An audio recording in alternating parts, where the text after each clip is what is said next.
Good time of day, everyone. It's been an interesting morning so far, though things seem to be working, so let's dive on in a little bit. So, with the power of NVIDIA, I can do this with my mouth.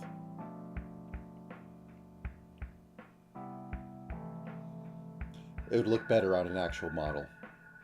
But yeah, well, looking at parameters, Mouth X was on there. Wasted on this, but anyways. So, this morning, my Makefile system broke. This no longer worked anymore. And after a reinstallation and such things, I just gave up and ran everything raw into the compiler instead of from the Makefile thing. Which I can do because my system is effectively a one-liner on compiling, and I've made it specifically that way. That said, all that it's doing right now is putting up a tile map to the screen, and I have some funny things set up for moving around on there. But this is effectively based off what I was doing before. And just moved literally into a header file because that's how I'm programming everything. So we have the tile map, which has a bunch of stuff on it, and the sprite renderer, which is all the things that I use for various stuff, such as, let's see, text block renderer. Let's just throw this in there and show that everything works. And this is all the basic tools that I wanted to use for a skeleton so that I could be able to program with it. Let's also just put this down here, top layer. And this should be renderer.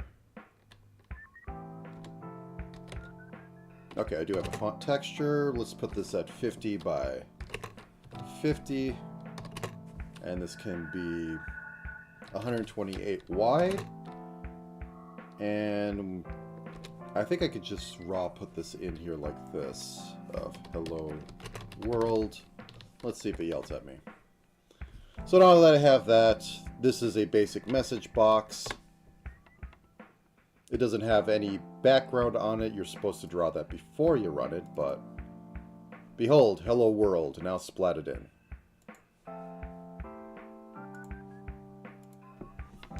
So with that said, let me bring up the favorite program. I have some goals for today.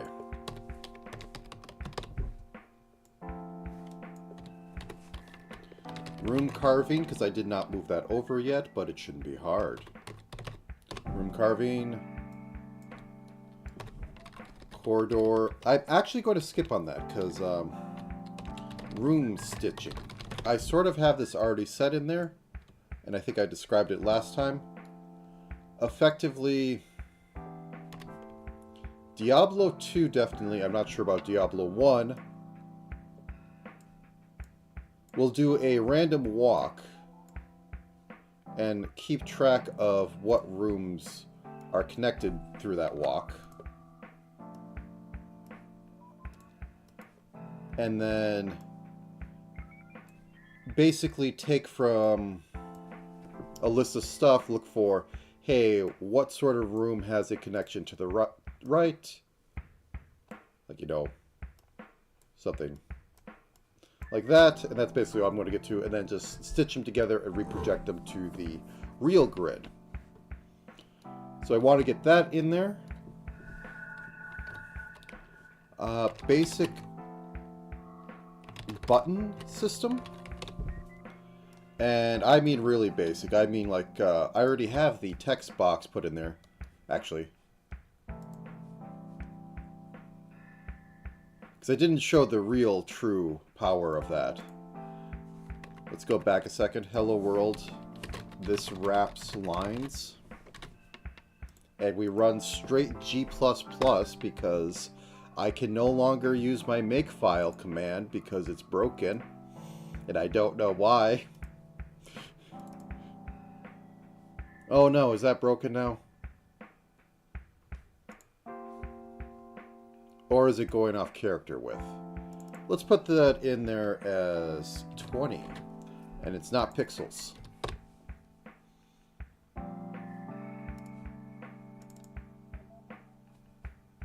It's broken, isn't it? Oh. Well, I get to fix that then. Okay. Oh, what? Oh, I have it open still.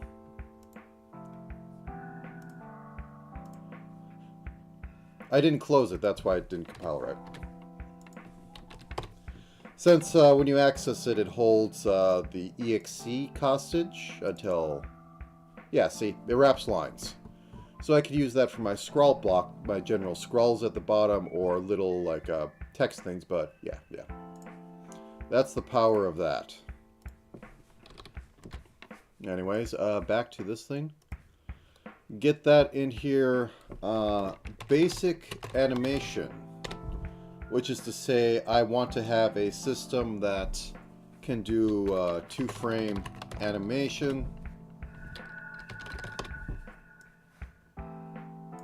which effectively is just going to be like pass into here, or pass into function, you have your base sprite, and then you have a timer, and then you have a default offset, which will probably be 2 sprites next to each other, which I can just bake in and work with later, but the animation, the blitting of the tiles should just be enough to animate it. But yeah, also as I was saying, basic buttons would be literally, hey, you have this, and then you have this but highlighted with the text over it, just so I can have a pseudo cursor go around, and that'll be enough to get me to literally make an entire game, because the rest of that is logic and what's on the tiles. So without further ado, let's get to carving. Actually, I might have carve room in here. I can literally steal it, carve, from this. Only instead of using... Because all this was set up with ASCII characters in mind. This is set up that it actually cares a little bit. But I'm still using all the same stuff. Int, and this will be fill space, and we'll just set that to 0 for now. Okay, so we use carve room. We get back over here. We fill everything. Can you please go away for a second? Thank you. fill. Oh, I just do it that. Okay. So then I can come down here and just go carve room. We pass in our map array. And we pass in our start at, let's say, 3, 4. We'll have a width of 5. We'll have a height of 2. Just for giggles.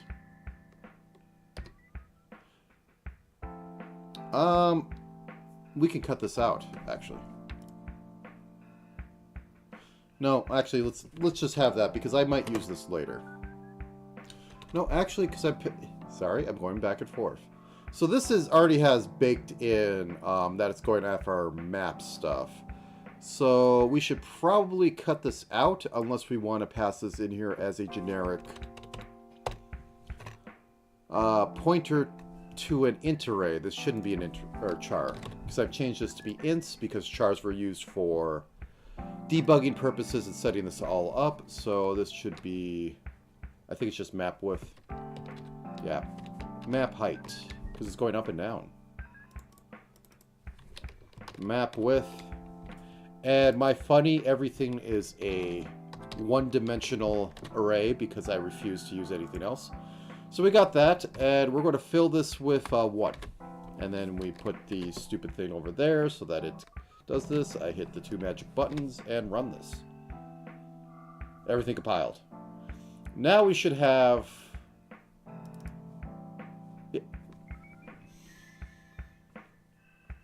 Oh, yeah. 0 is the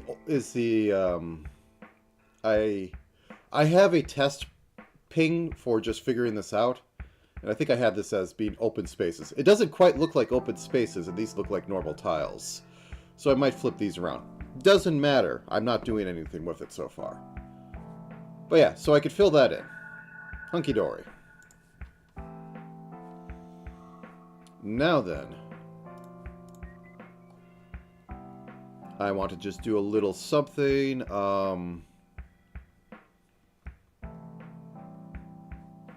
Get down here. We have move. Okay, let's have camera.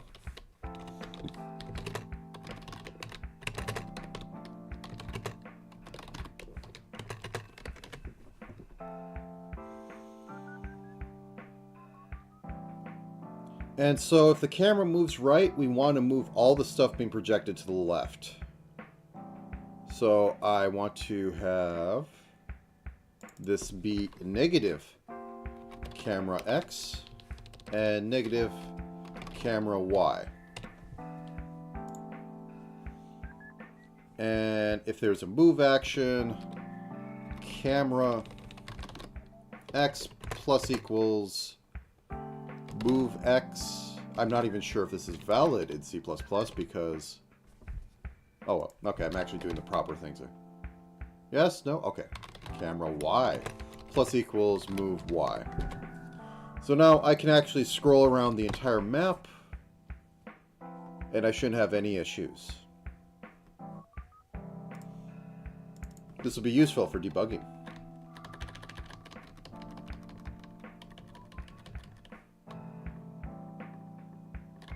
Except it's not updating. Oh, what's going on here? Oh, it didn't compile, that's why. There we go. Now it should be happy.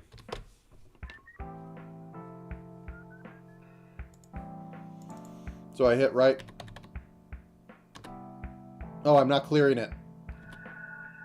Now it's a real-time game.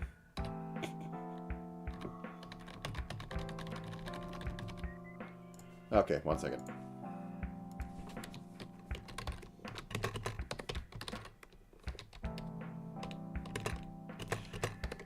In the ancient lore, Diablo was supposed to be a pure turn-like game. But somebody said, hey, what if this could be like those other games that had stuff go at, or where you could like do it in real time and do attacks in real time and all that. So literally, what the guy did was that on the weekend he went, I don't know if I could do this. So he just literally put in a heartbeat to automatically enter in no move if the player didn't make any inputs. And it worked. So Diablo is literally just a turn-based roguelike where it just enters in no moves if you don't make an action and it isn't queuing up an action or doing an animation. It's the silliest thing. Okay, so we have that. Let me close that. The lore of Diablo is great. So what did I have else on here? Okay, so we got room carving, done. Room stitching. So currently in my tile maps, I have the most terrifying thing, which is this. This is the left shift. So just to put in here, I'm only going to show 5 bytes. Yeah. 1, 2, 3, 4, 5. So what this does is literally this, and it's so dumb.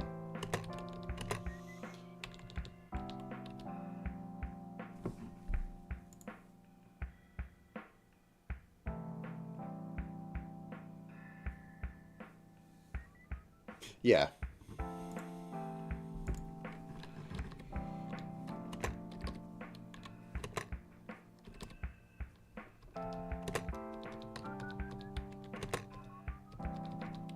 So this is good old-fashioned binary masking.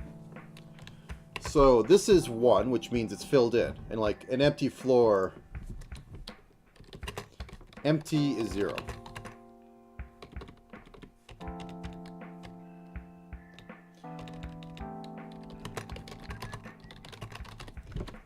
So this is binary shift left. This would be binary shift right, which is not useful for this, but this is binary shift left. And yes, it is 1 character off of less than, because stuff is fun. And the power of this is that you can do...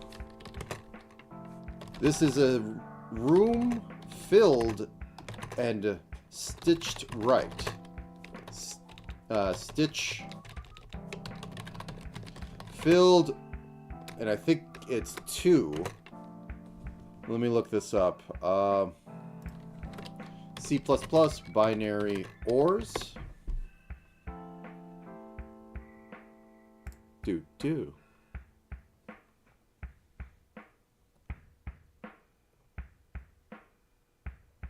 I don't want to look like bitwise or, that's what it should be called.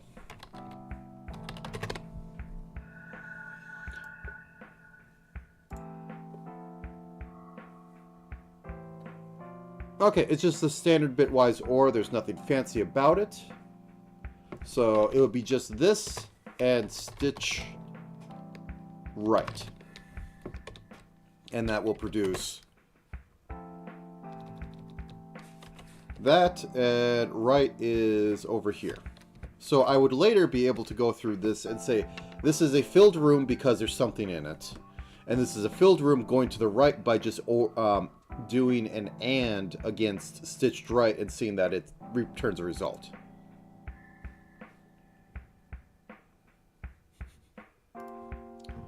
Okay, now that I have that,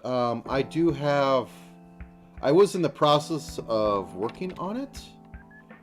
And effectively the code, I'm just doing a random walk until a number of rooms are filled. And I'm doing rolls, I'm just walking around, I set everything up in here, and it's based off a small grid that is 5 by 5, which has room sizes of tile map, tile,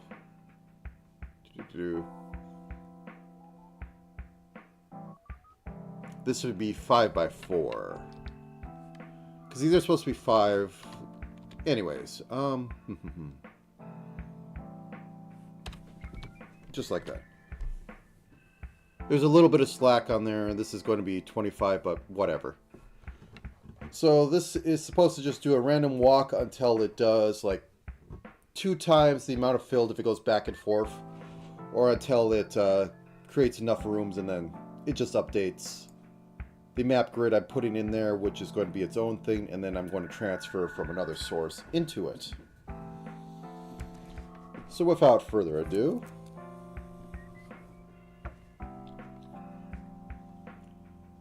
okay, where was I?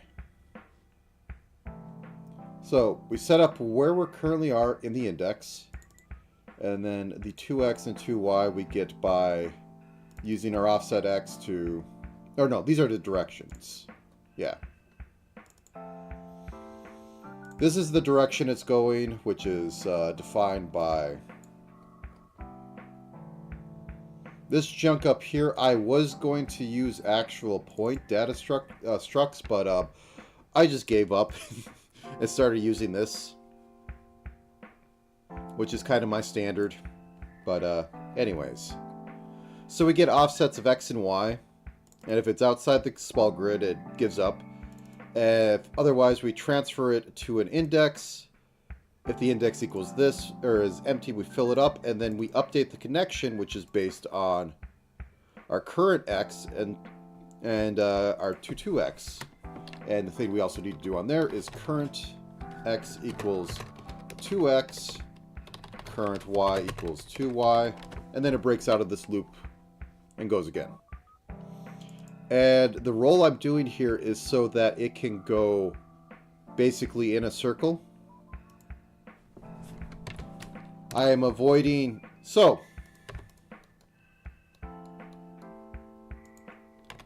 say we are currently here in the corner. And this is direction 1. This is 1. This is 2. This is 3. This is 4. Theoretically, very theoretically, we could roll 1 and 4 forever and be stuck in an infinite loop. And we have a couple options. We could just give up, end the thing then, and then restart the randomization. Or we could have a system that has, theoretically, a deterministic way out. My deterministic way is to offset the current direction you're going by 1 and mod it. So if we roll 4, we go, oh no, we can't go that way. So it increments it by 1 and then goes around the pipe, as it's called, through mod, and gets back. You know, I need to do this right. This is in base 0. So let me redo this. So 0 is direction that, 1 is right, 2 is down. It's actually 0, 1, 2, 3, but let's not quibble. So we roll 3, we mod it, we add 1 and mod it by 4, which gets us to 0. It goes, oh no, we can't go that direction. So we add 1 and mod it by 4, which gets us 1, and then we just move on over here, and then continue on from there. So we never get stuck. We can't possibly be in the situation where we can't roll our way out, assuming that at least one tile around us is going to be valid. I might expand upon that, because I had a really good idea of different dungeons can have a different probability table. Like, the basic one is unironically, like, go up. Ew, what are you doing? What's going on?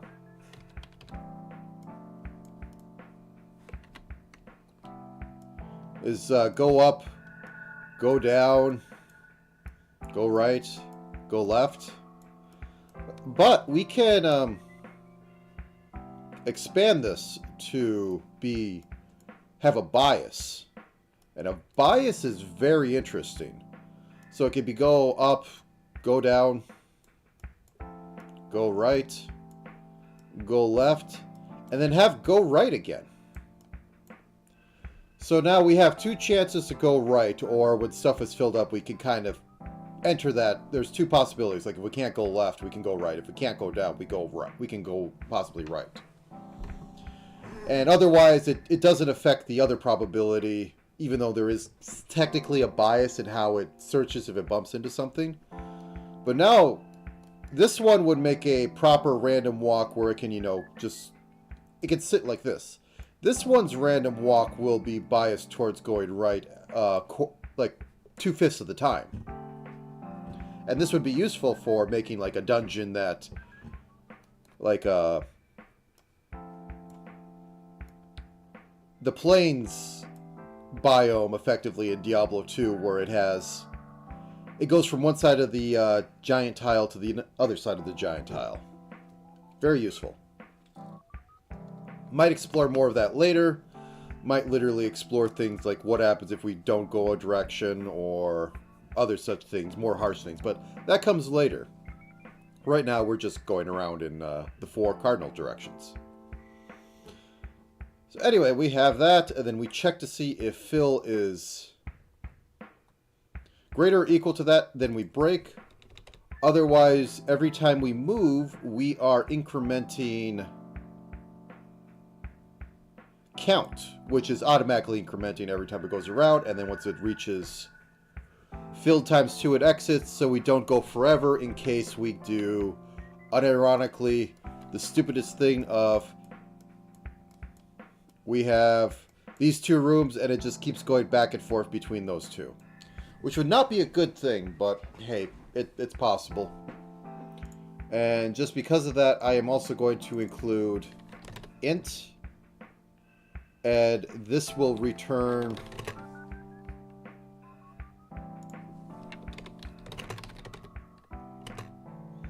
I don't know if this works. We'll find out shortly.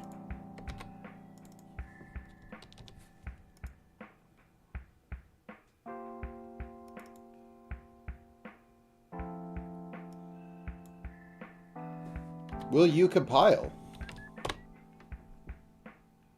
Nope, it doesn't like... Oh, wait. There we go.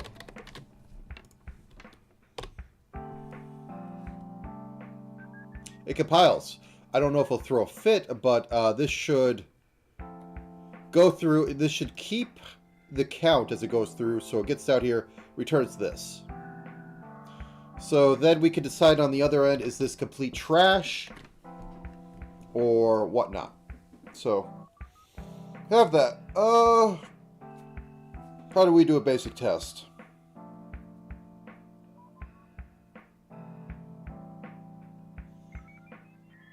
I'm going to make a debug function. You can live up here. Void debug print grid. Or small grid. And you could be as big as this.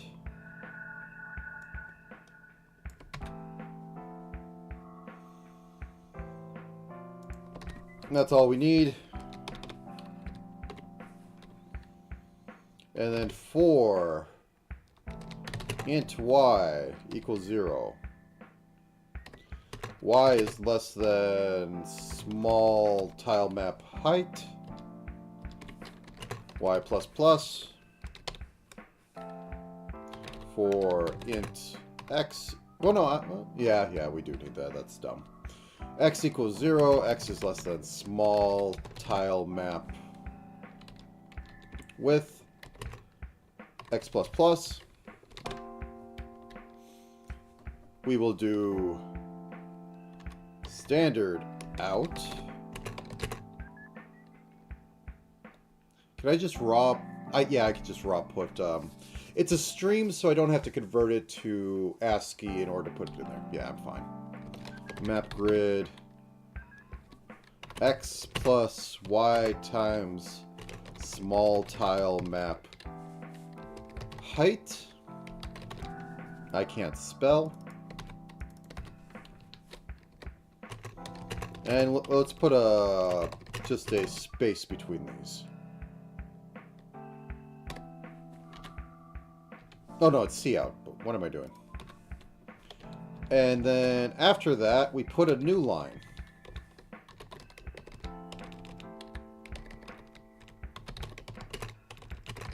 Endel. I can't spell. Okay. That should be all we need. So let's go back into here. And we're just going to have this print out at the top. So I'm going to call this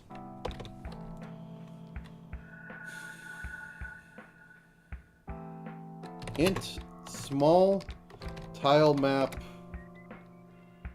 stitch, and it's going to have a small tile map total, and it's going to be like that. And because I'm paranoid, for int index equals 0, index less than small tile map total, index plus plus, and we just fill this out. Small tile map stitch index equals 0. Now it's not an uninitiated memory. And then we run, what did I call it? Room.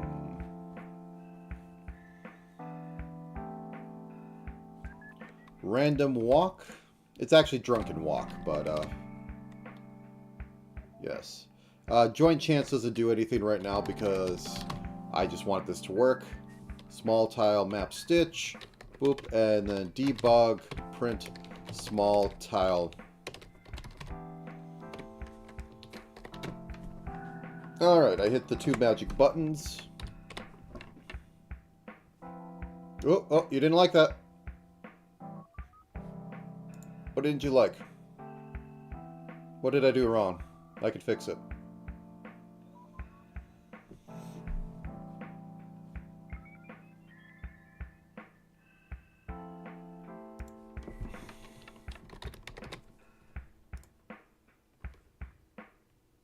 I use end...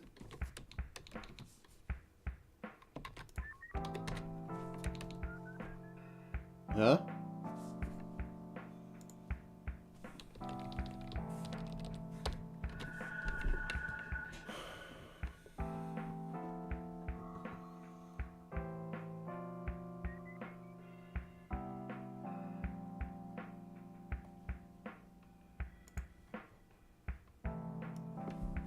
Man, ticket.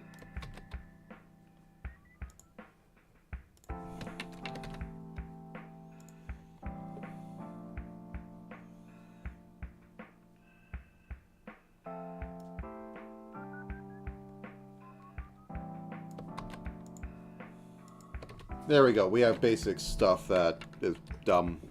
But including is always the fun thing in this. Okay. Once more onto the breach. Okay. Well, no, I didn't hit save. Then how did you compile right? Mysteries. All right. Anyway, so I'll compile that. I go back in here. I hit the magic main. And we can take a look at this. So I hit Alt Print. I put it in Paint first. Yeah, okay. And then boop boop. So this is what I'm seeing. So this starts. Okay, why are you 9? It wrapped around. So it wrapped. It started here. This is interesting. This is very interesting.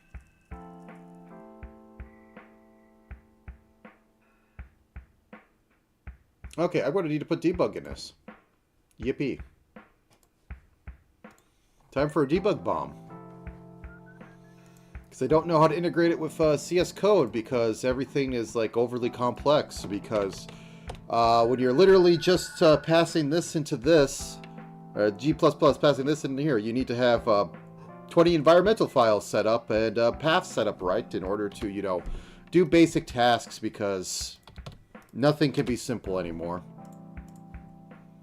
This is unironically why I wanted to work with game engines, but game engines seem to be really interesting as of late, and I'd rather just put sprites on a screen and not deal with them. Okay. Anyways, see out, start, Endel, standard, see out, direction rolled,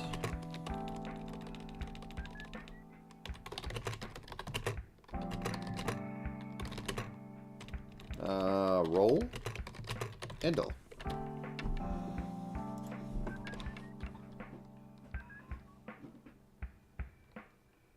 Standard. Oops. See out.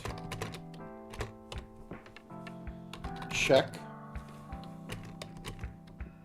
Check. Handle. Check failed.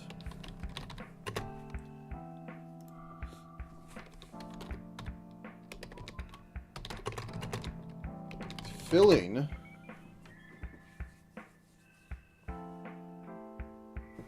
Oh, wait. I didn't do this over here.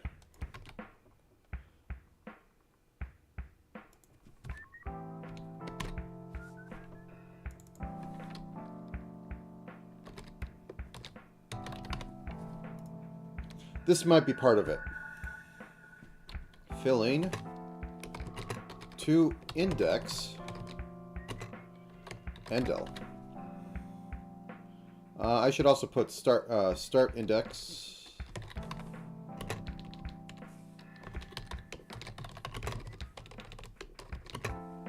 Okay.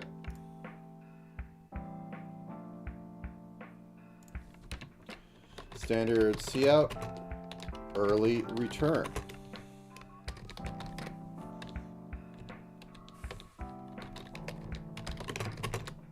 Late return. Okay, we have that. I push that and grave. And we compile. We compiled. What does the compiling do for us? Nothing we can see over here, but this time, Alt print screen. Boop. Yeah, we're wrapping around down here, and I might want to look at that, but... Hello! I'm not sure how we have rock, but, sure. So, looking back at this, we started index 12, which is, this is a 5x4 array. So that would mean that this is index 2, or this is 2 over, starting at index 0, and row 3. So we go, Am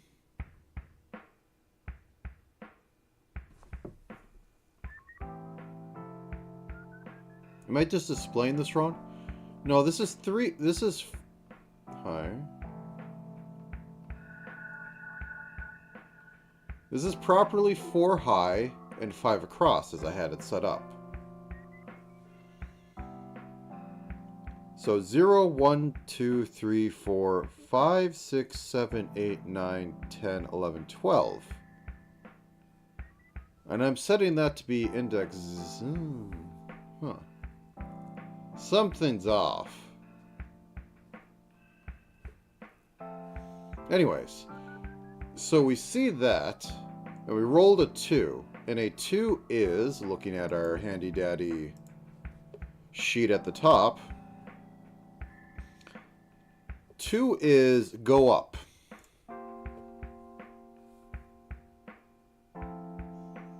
So we go up 1. What?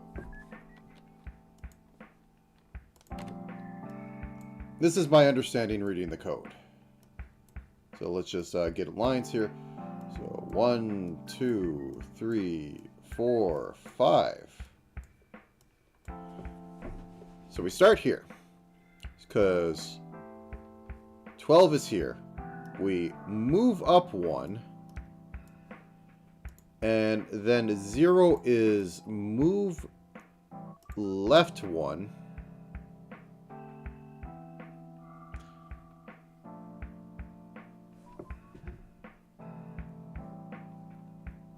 And 7, okay.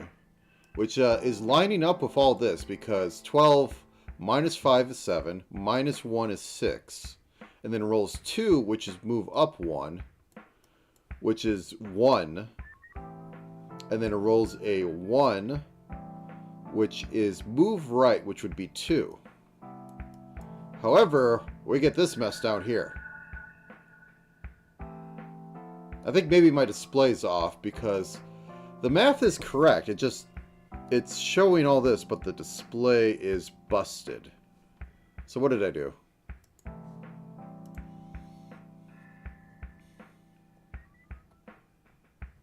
Whoop.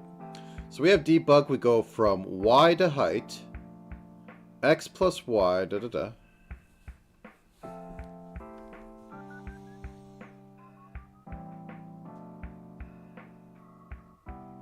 The height's correct in its output.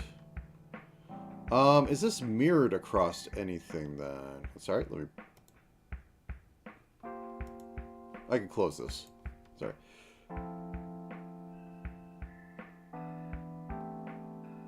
One, two, three, four, five, 6 of these are filled, but it only did... We did this. We did it. 1, 2, 3, 4, 5. Something's not right.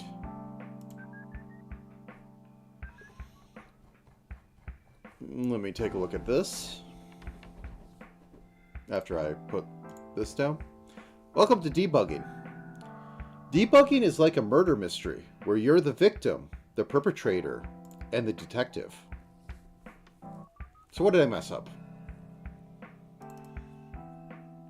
Now, it could be this. Let's take a look at what I'm doing in here.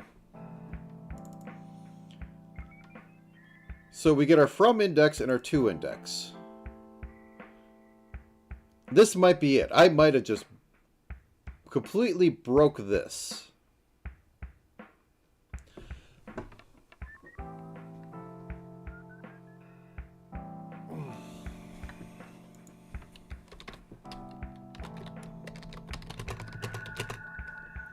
Updating small grid connection from index to index. And yes, I'm using terrible Python. I'm mixing them hard, which I'm going to have to fix later, but yes.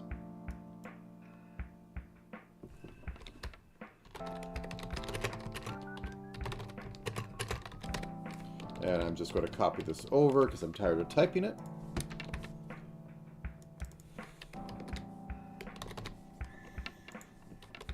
So how about that local sports team?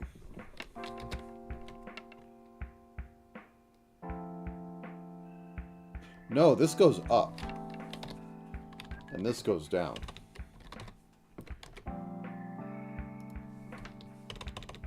I have those backwards. It doesn't matter because the indexes should be consistent.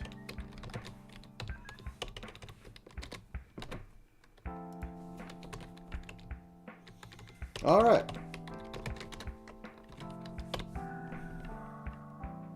It compiles. It compiles. Now let's see what happens.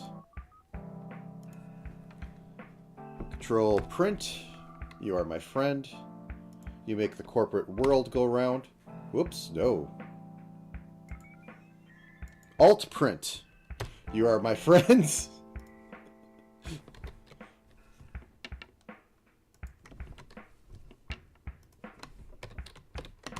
There we go.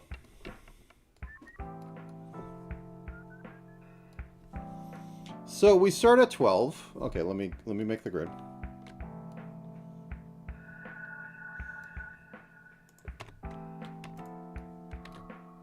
Boop. 1, 2, 3. 1, 2, 3, 4, 5. So we start at 12. So we start here. We roll 2, which is going up. That says it's going down. Connected from 12 to 7. That says it's down. Do I have this backwards? And it's saying updating from 12 to 7. Okay, I think I have that backwards. I will fix that. Didn't I just say?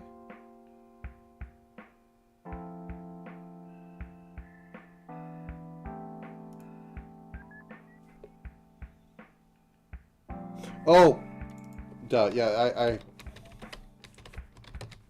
I'm confusing myself.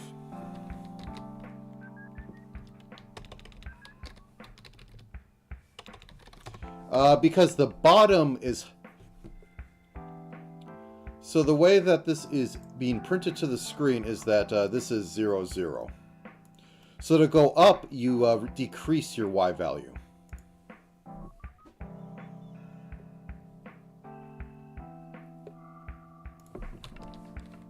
It's confusing. No matter what you pick, I will always mess... No matter what I pick for the proper places, I will always mess it up. But for the coordinate system of most screen projections, top left is correct. And I think this is partly due to how electron guns worked in putting pixels on the screen. Or putting anything on the screen. Which it starts at the top left, it does a scan line. It moves to the next part, so on and so forth. Let me just rerun this again because, you know, let's be proper. Oh wait, I didn't close it, did I? Permission denied.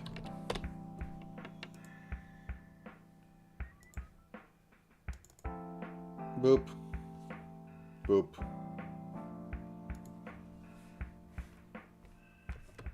Alt to print screen.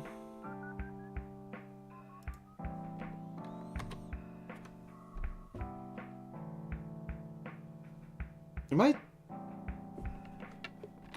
No, okay, it does roll different between them. Anyways, once more onto the breach, now with better this. Okay, so 1, 2, 3.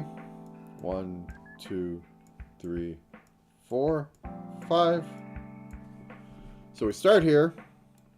We roll a 2, which is going up. So we fill that. Then we roll a 0, which is going left. And then it says 7 to 6, it's going to left, and they're filled. Then we roll a 3, which is going down. Yep. And then we roll a 3, which is also going down, so we have that. And what is displayed down here? Why is that 3 in the corner always filled?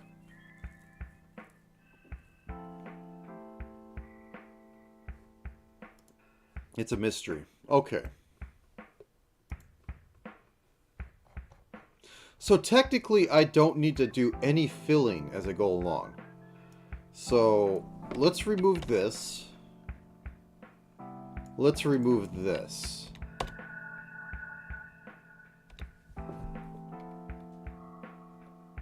So all the filling, all the setting up the stitching of the thing is done in here.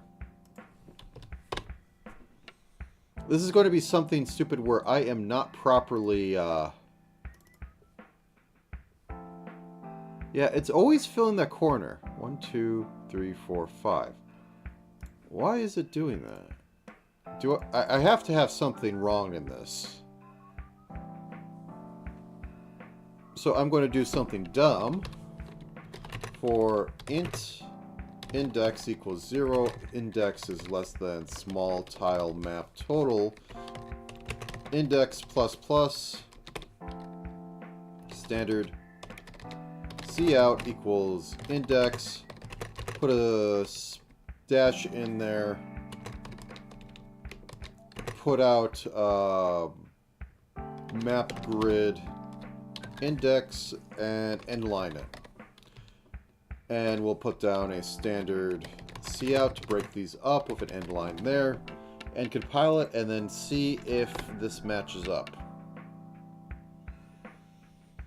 So I think it might just be I'm outputting the debug stuff wrong. Okay, you can still see that. That's good.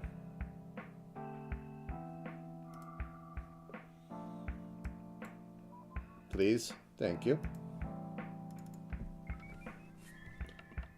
Alt print is my friend. Control print is my enemy. Okay. So that up. Boom.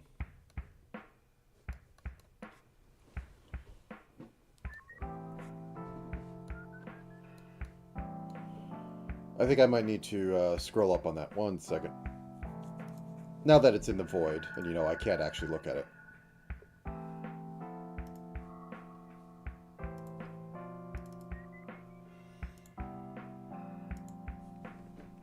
Alt print screen. Okay, so we have the connections being made.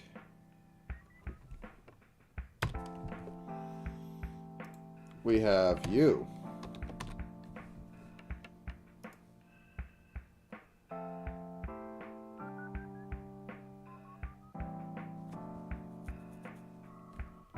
And then we have you. Okay, now I can close you two. So we start on here.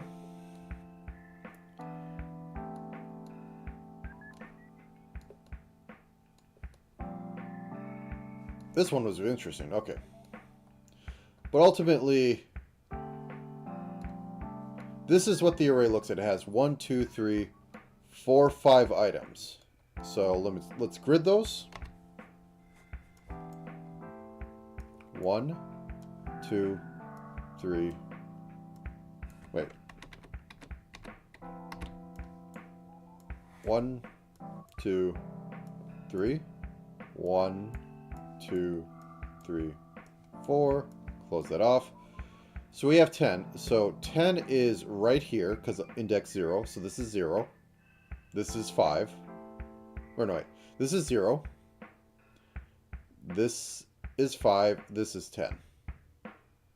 So 10, we have that. 15. So 10. 1, 2, or 11, 12, 13, 14, 15. 16. 17. And then we also have 12. So 10, 12. So that makes sense. And this down here displays utter trash. So it's just my display that makes no sense. Awesome. My debug was bad. So what's bad with my debug? So we start at this. We're at y equals 0. X equals 0. So y, or x plus y times this is 0. X is incremented. So 1 plus 0, 2, 3. Okay, so we get to 1. Yeah, why is this not displaying what's actually in there correctly?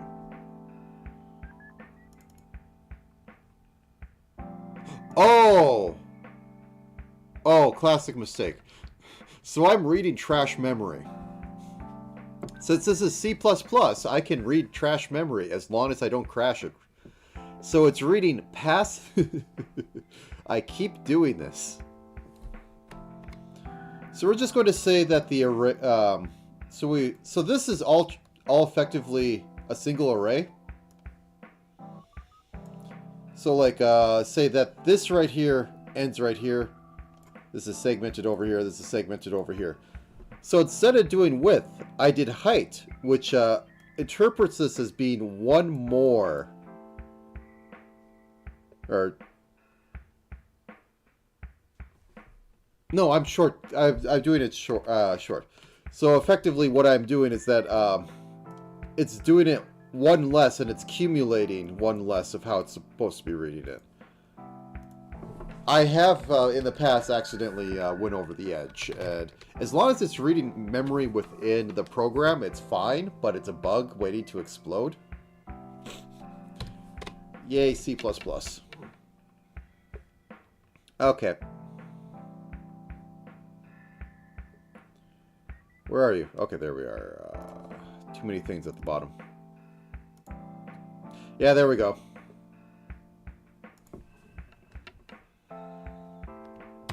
I'll print screen. There are two things in corporate America that allows programming to work.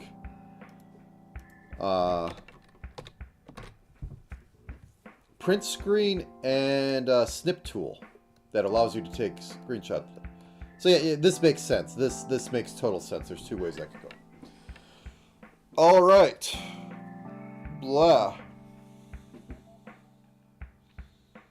Now then, how do I want to do this dumbly?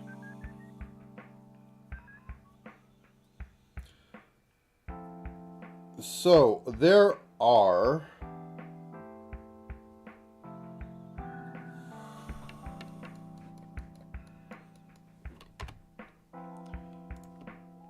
We have a square. There are 4 sides, and then there is the null state, which is single, which is 1, which is like no squares filled in, and then combinatorial of the rest of them. So we have 4 to the power 4. 0, 0. Yeah, this is basic binary. 0. And we need that many setups. How do I want to do this?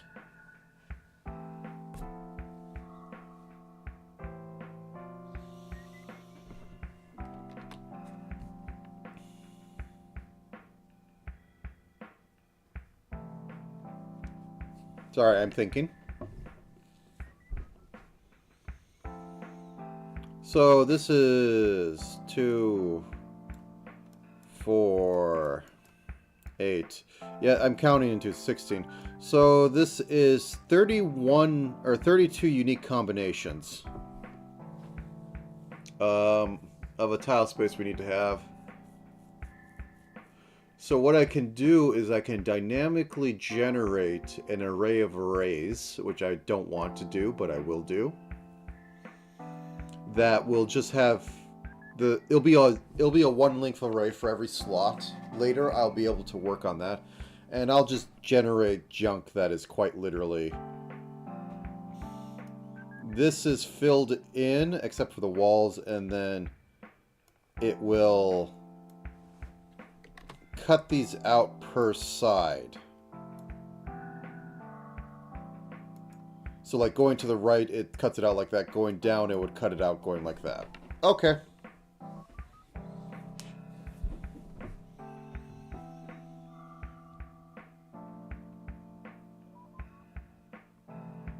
How am I going to do this though? I don't want, like, this is something I avoid technically in this. I don't want to do, I want to do as simple data structure as possible. I don't like having arrays and arrays because it's pointers to pointers to pointers all the way down. But let's see what I can do. We'll just call it down here. Int pointer pointer test array. Well, actually, we can have it a pointer to... Oh, God, I don't... This is the dumb thing I don't like about C++, is that... At least I don't think I can. So we can have this be 32, right? Will this... Because this is syntax sugar. This is not technically how it's supposed to go, but this might work.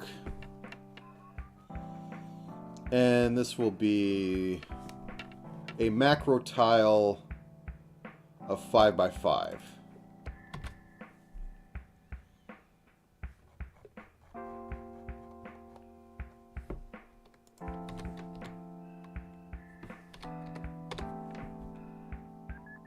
Okay, it accepts that and I'm terrified. Anyways, for int index equals 0, index is less than 32, index plus plus.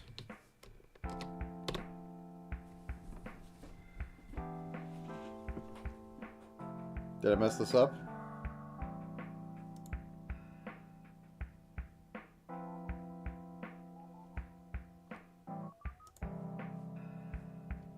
Where do you expect a declaration? Do you not like that? Did I make the for loop wrong? Like, I literally have a dozen for loops going on. What's different about this one? Okay, okay. Let's cut this out. Int index equals 0. Index is less than 32. Index plus plus.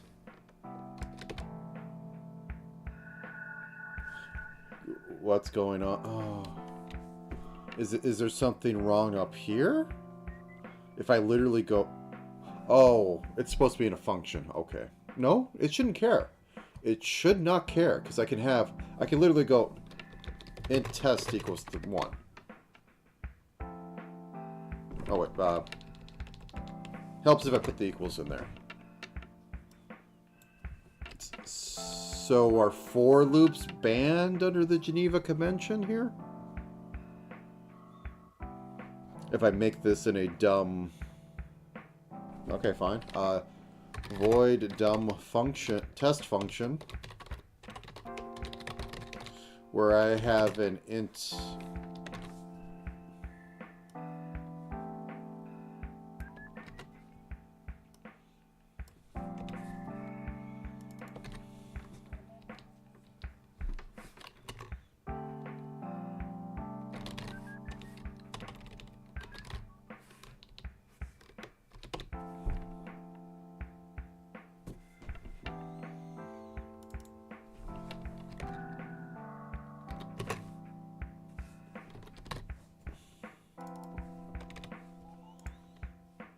Okay, can I have a basic for loop now?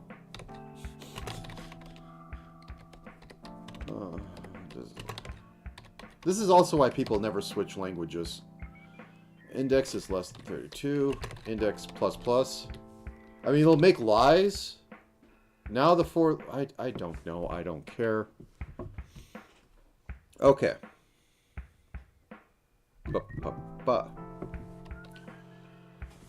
So now we have this. Tile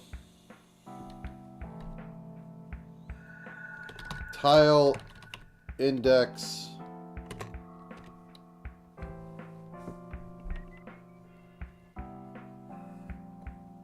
We have carve room. I'm going to steal this and I'm going to make it carve small room. Carve macro tile. And this will be the tile size of our macro one.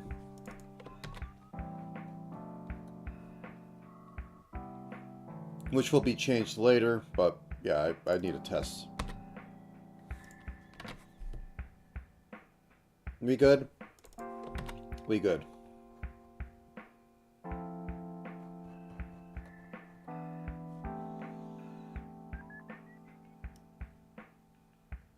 Carve macro tile.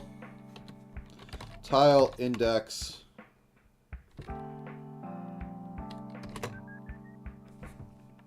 And we're going to start at 1, 1. Macro tile width -2. Macro tile height -2 because we're starting one off. And it could be 1.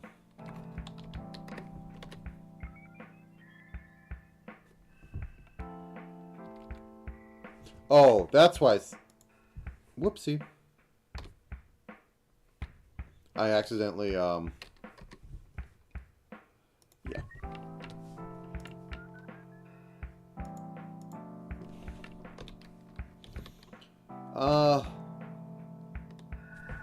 I want to keep consistent even though that technically it's not consistent. So...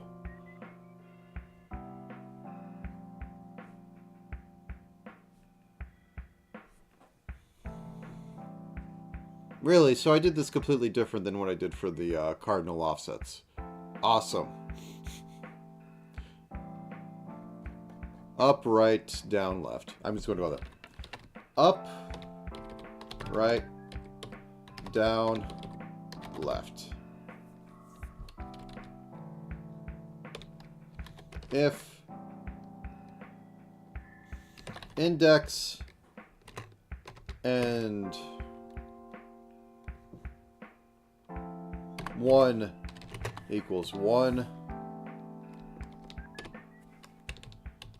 Else if index and 2 equals 2.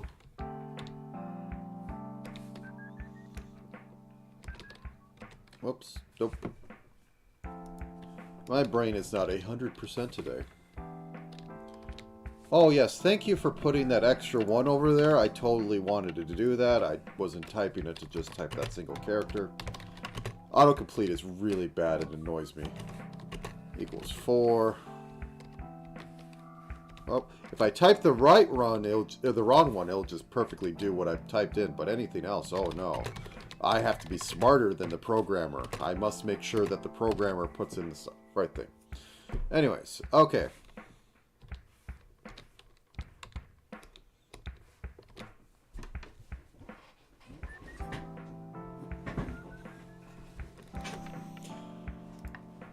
Oh no. Actually, I don't need these to be else's. I need these to literally be combinatorial, so I need to have them like this. So one we have declared as the upside. So for int index fill equals 0, index fill is less than macro tile width index fill plus plus, and that is just going to make tile index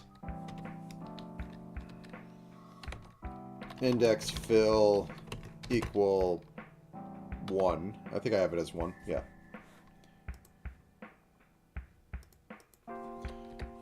And I just need to clone this for down and then add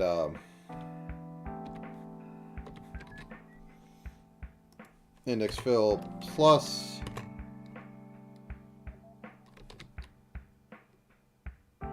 macro tile height minus 1 times macro tile width. And for int index fill equals 0, index fill less than macro tile height. These are terrible things, but I'm just getting this done.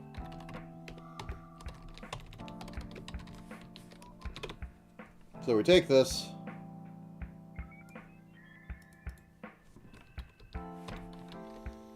I swear.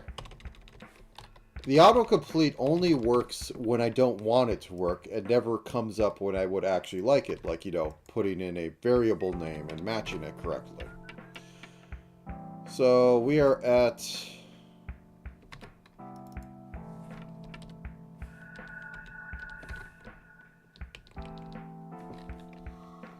macro tile width minus 1. Minus 1, not minus 2. And then going down, we would do the same. Why did you put it at that one?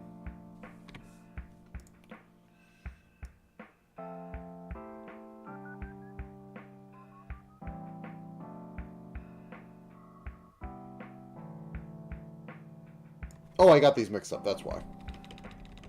Okay. So this just fills the left-hand side. Why? You can logically tell that it's not supposed to go... Okay, whatever. I'll indent this so you don't be annoying. Select this, Shift-Tab. Shift-Tab. Okay. No, Shift-Tab is regular tab. Oh, thank you. Okay, there we go.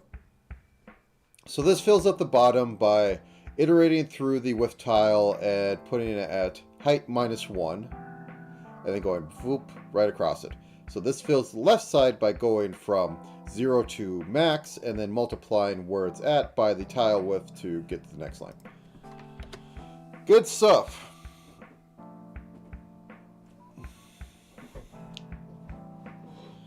So we make this.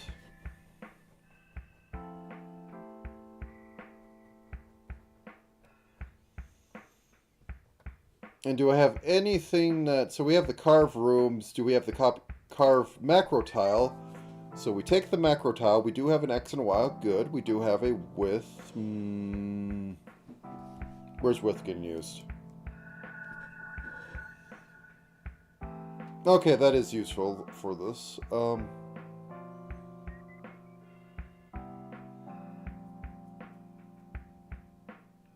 I'm going to rename that to macro tile width.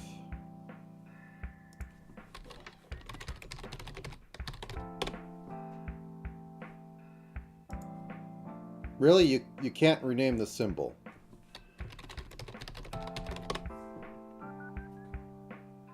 Another refactoring is being previewed. I don't give a damn.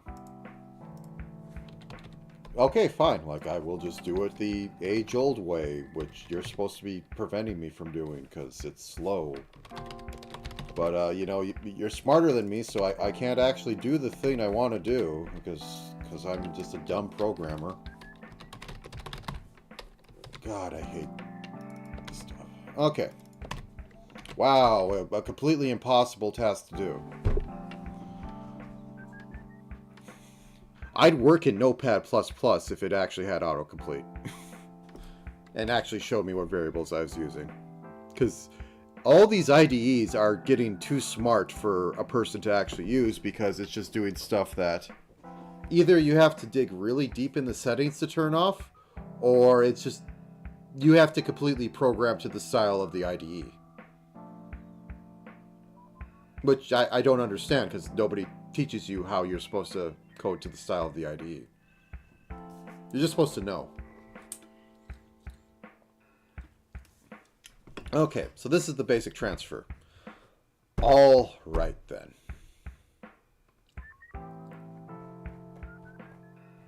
So we have this. Now,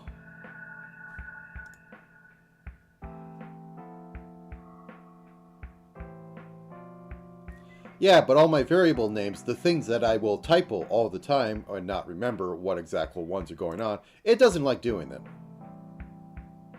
But also, you know, just, hey, I'd like to change this word in this one function in order to be this other word because it's more descriptive. No, that's impossible because reasons.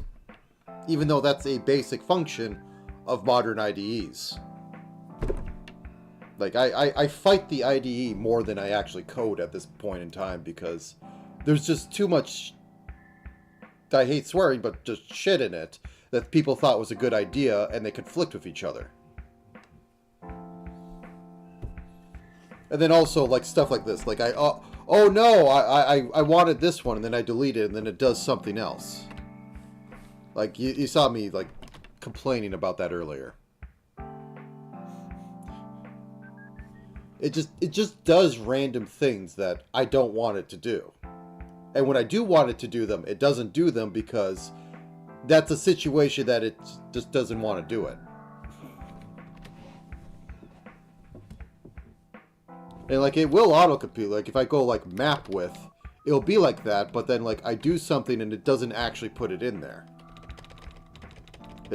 It's just strange, and I don't understand why. And everything's on the tab, which it shouldn't be, because tabs should be just for spacing.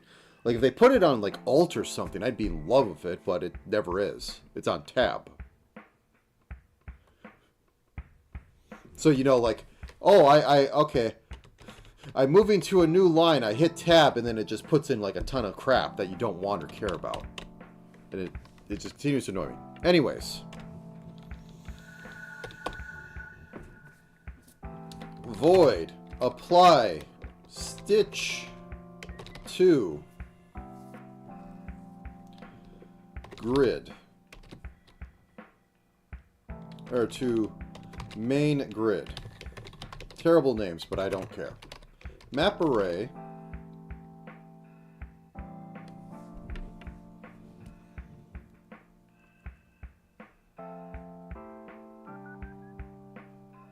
I'm not in the right spot. 1 second.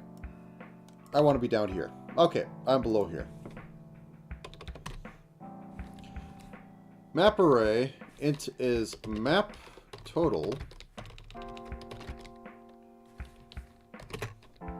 Int base x. Int base y.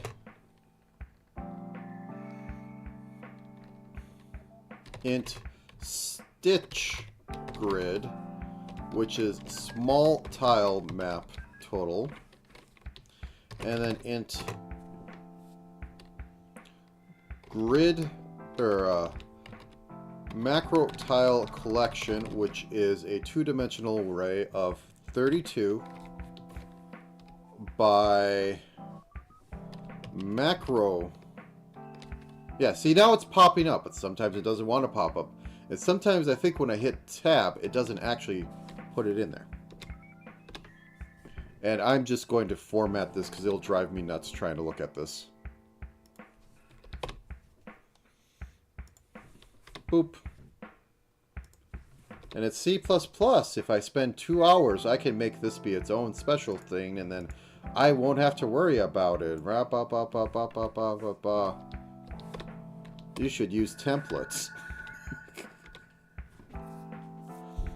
Okay. 4. Index.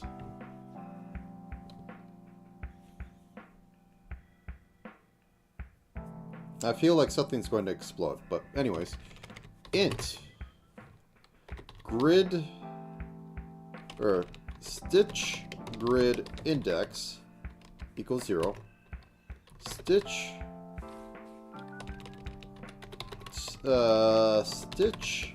grid index less than small tile map total stitch grid index plus plus. Okay, so we have that. If we need to check if this is 0, there's no point in continuing. Stitch grid index equals 0. Continue. We will say nothing to transfer. Otherwise,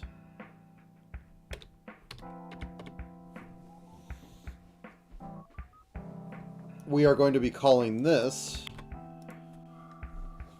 do we need to do anything? Yes, we do need to be in the proper grid. Get to main map x, y. Int x, base x equals...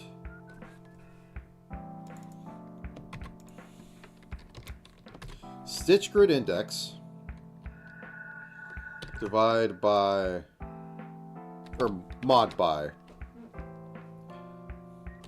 small tile map width or height. I always get that mixed up. Times macro tile width plus 1 because we're going in 1. Should be fine. Int y equals stitch. I don't like it popping over that. I wish it was like towards the top of the screen it'd go down, but no, it's only going up. So it covers everything I'm working on. And if I'm referencing that, yeah. Small tile width because... yeah. No, let me think. It should be width on both ends. I'm confusing myself. Macro tile height plus 1. And I misspell it and... okay, no, but I didn't. So that will be our base. So now we take this...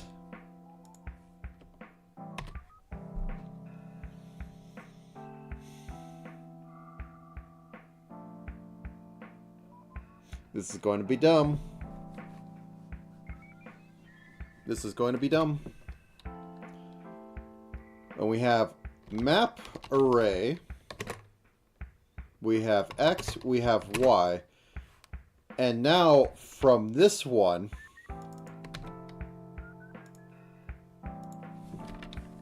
int collection index equals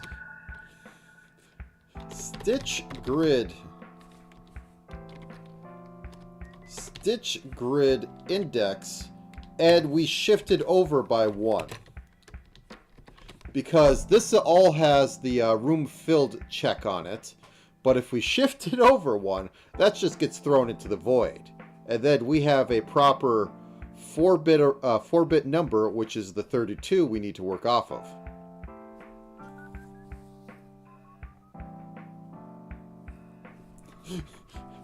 And I don't trust myself. I don't trust that this works in the slightest. So then we take the macro collection, we pass that over here, and then we take the collection index.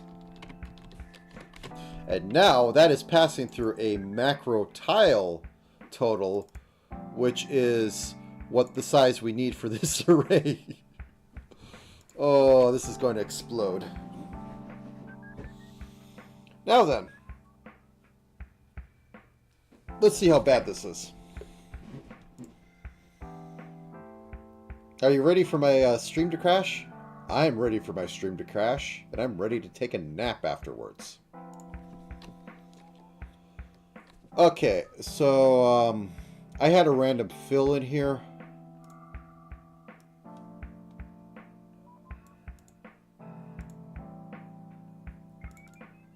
I had like a fill room, didn't I? Oh, that's up here. Okay, don't need that. First, though, we do need an int macro tile collection, and it is 32, and it is macro tile total, like that, and then we pass that into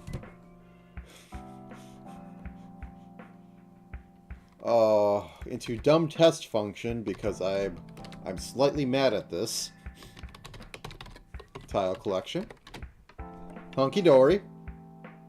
So we get down here, we do the stitching, we debug the stitching, and then we do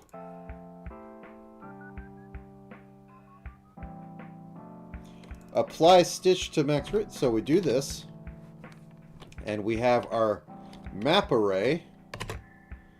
We have 1, 1 as our base because... Did we actually use base in here?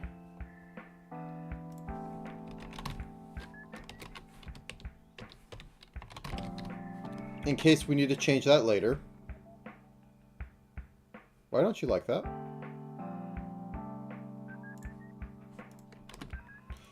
My God. Okay. And then we have our small tile map stitch.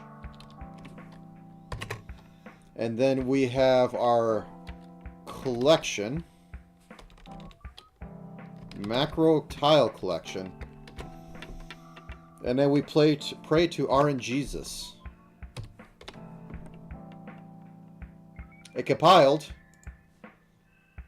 Are you ready for this to explode? I'm ready for this to explode.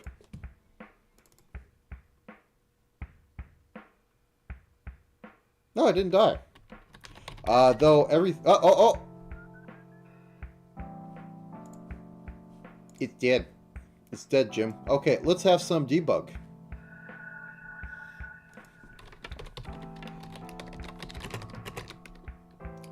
Before macro walk,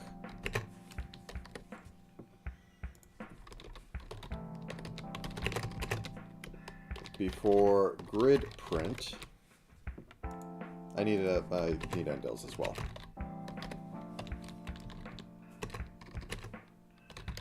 Okay.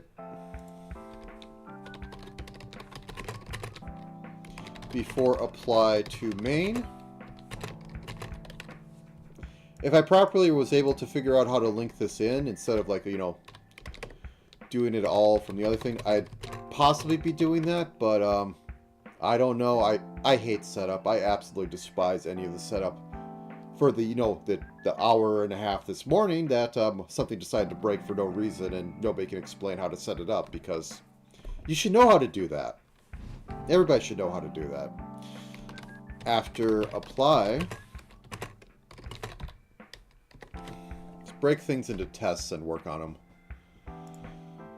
Okay.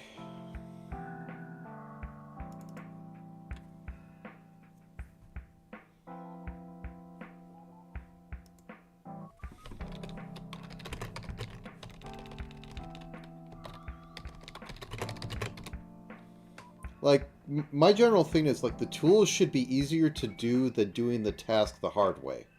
But they rarely are. There's like all this setup, but once you set it up, it's perfect forever until a path file changes, a system updates, or something else changes, and then you're just out of luck. And I don't like fighting it. I just want a code. Okay. So we are on Stitch Index. That's why I worked in Python. Oh, yep, thank you. I hit the wrong button there for just yeet me to another line.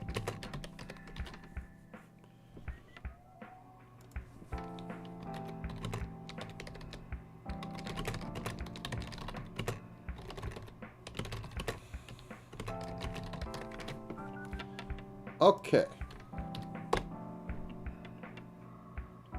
Now let's see what this does.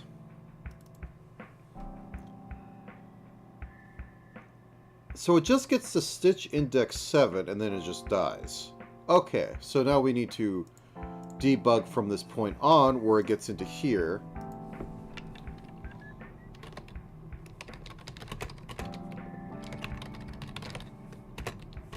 I'm thinking maybe the collection number is wrong or my numbers are wrong for over here.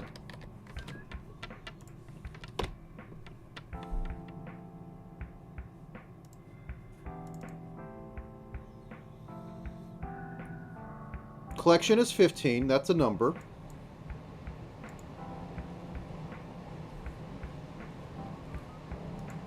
Okay, let's see what the X and Y is. Projected XY is X is Y. Oh, no, I need a space or else I'm going to get confused. I'm always confused. Very little difference, but there's one confusion compared to another. Raw, push that through because I can't use make files anymore because things decided to be interesting. X is 21. That should be fine. But it's still dying. Yeah, please close. Okay, so it's something in the transfer is going weird. Standard cout transfer.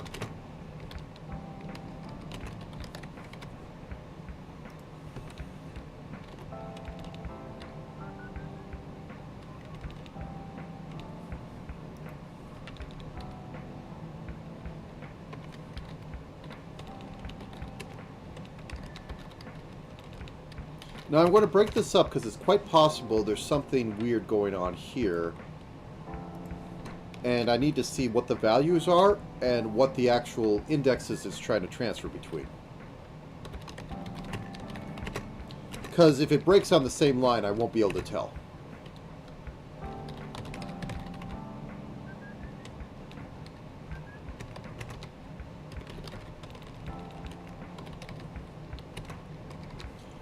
How did I misspell it? No, I didn't miss... Why does the highlighting go weird? Okay. Stop being frustrated with this. Values. And I could just go boop.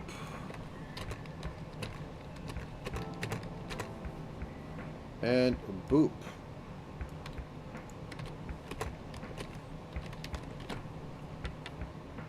Everybody happy? Not really, but this is the best we get. So once again, onto the breach. Run the code. Aha! It's not updating. It's in an infinite loop. Why is it in an infinite loop? I forgot a plus here. Debugging.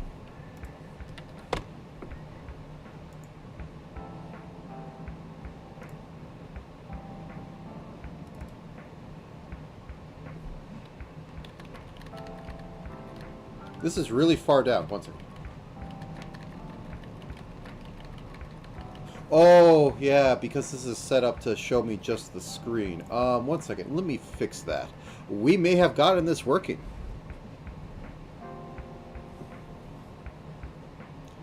So, okay, let's go back over here.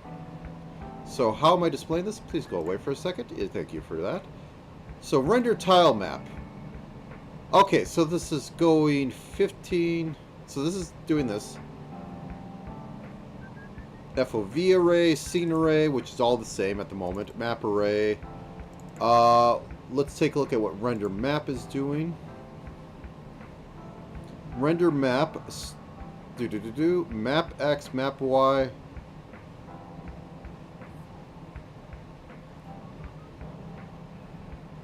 Oh, okay. That's max X. I need also an offset.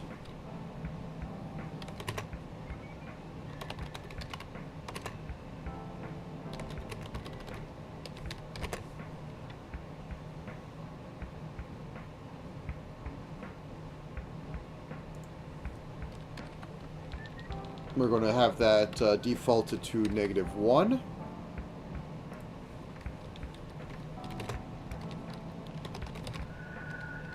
-1.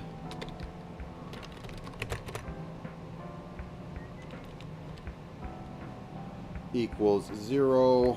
This is just cover my butt stuff.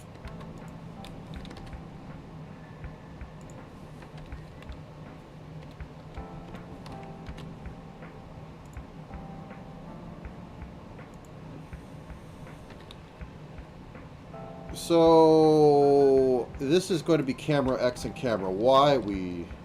We're just going to split that straight to 0, 0. And we're going to have it camera X, camera Y, because that's going to be 0 indexed. And we're going to have this just literally if it's less than 0.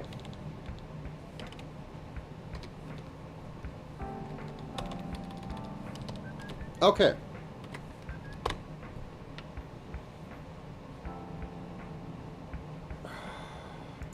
Yeah, okay, it's 5 minutes after I'm actually typing there that you decide to yell at me, so I love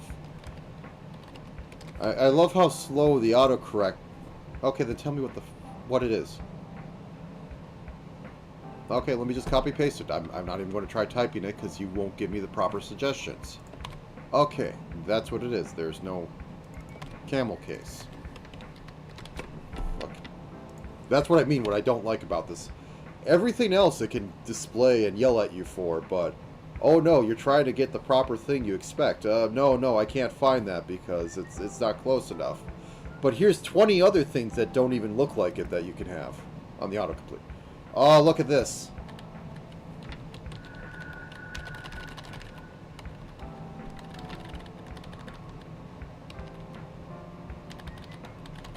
Well, it's not moving.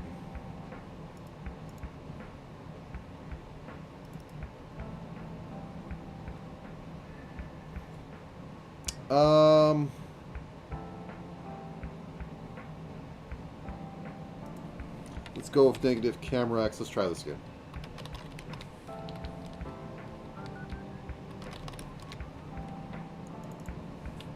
And we will just start at 0. 0. 0. So it's going to go from 0 to the full length because that's how it's set up. So it's going to be displaying all the map at once. Not good for processing, but I just want to see this thing. There we go.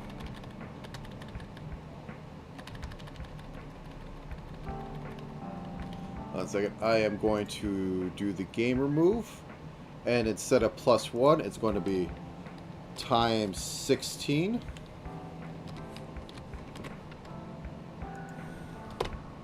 And it's going to be jumping. And then I can figure out how bad the stitching is. There we go.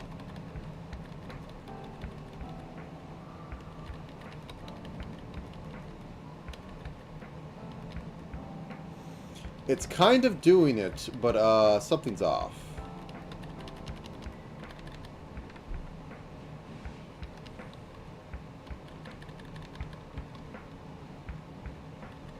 Interesting.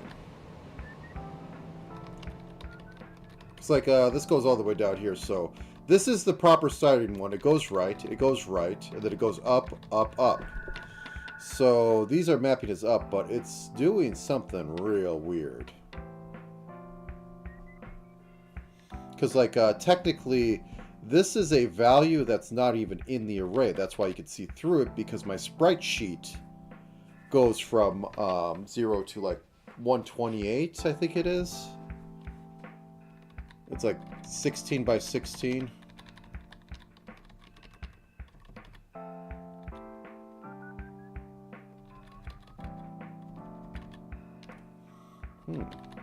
Real interesting. So here is what I'm going to do. I'm going to display at the... I'm going to set to tile index, or the stitch 0. It's going to be pointing to the right.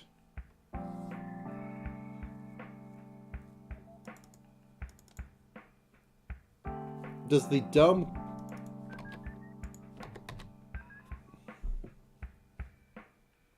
Oh, do I have bad data in there? It's quite possible.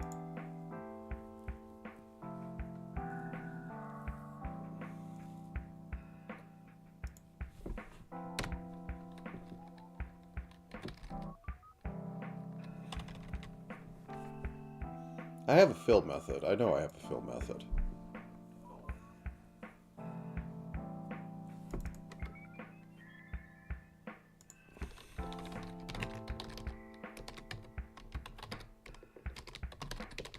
Int map array macro. There we go.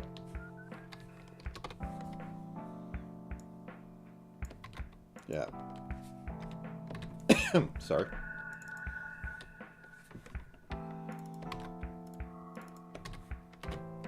There we go.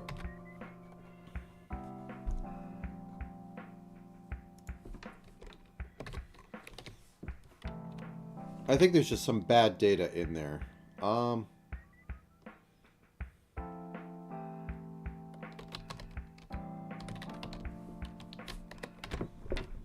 and I can't spell, and you...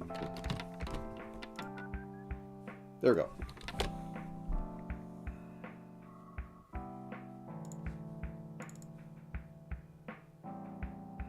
Things have changed. And it looks like things are working correctly. I don't know what it's doing over here, though.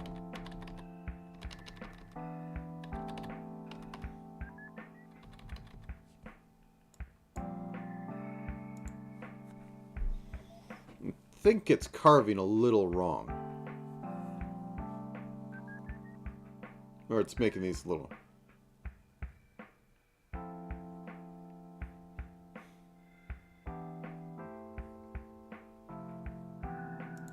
Let's just first, let's first go that. Alright. So this is just going to be the squares now. That's interesting. That is real interesting. That says that my base level of carving the squares is wrong.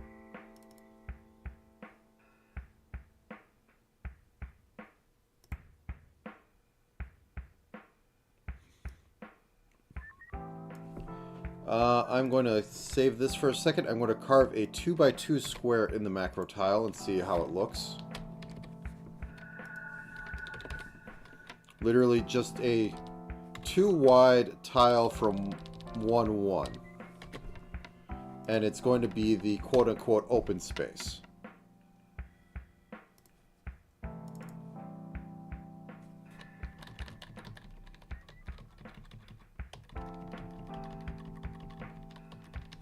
I have a feeling they're overriding each other. Okay. So the real way to test that is to have, instead of 5, it be 1 for how it's going about making the map. Okay. So where is my random walk? 25, 1. I literally just want one tile put in there. It's going to make 2, isn't it? And we are literally getting that one tile. Okay. Interesting. No, I want that. Oh god, why did you jump me down there?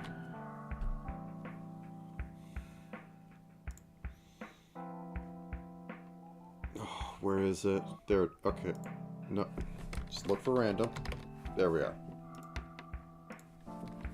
Okay, so what I'm going to do is at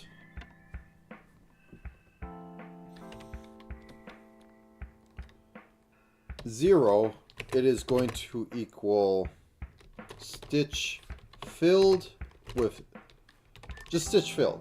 No, with stitch. Right. Right in the top left corner, there should be a square with nothing else. We don't do anything else, we just have that. So we are getting a single square. So, theoretically, if we increase this by 1... I think my carve method is a little broken.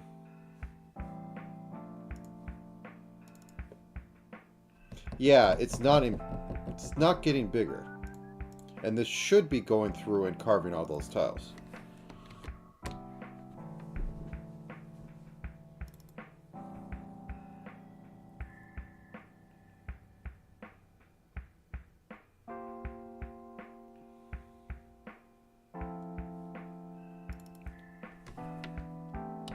That shouldn't be a part of this.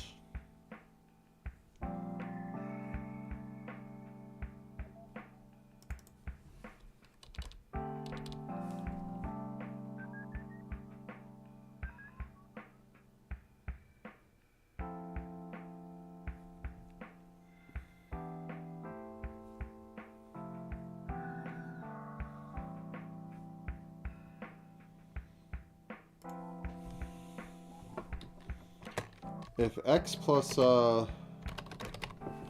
yeah, okay, I messed up basic carving. As per usual. What, is start x not actually a thing? Why does it take a minute to... It's been a day. It's been a week.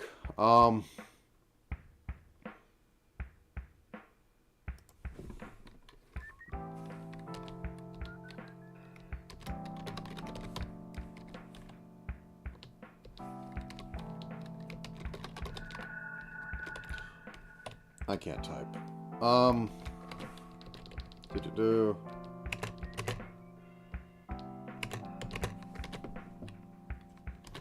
I think this fixes my problems because I was I was making that shorter than it should be. I don't know why I had that like that.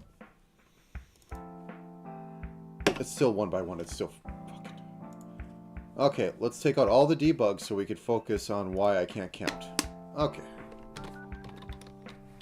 Boop.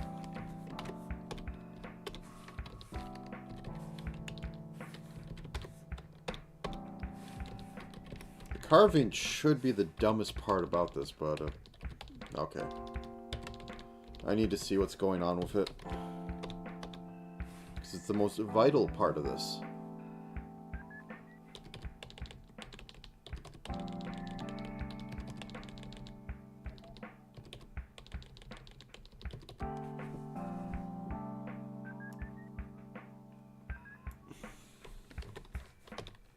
That's usually why they make a debug flag, and so that you can have a debug function that when you compile it, it gets completely removed.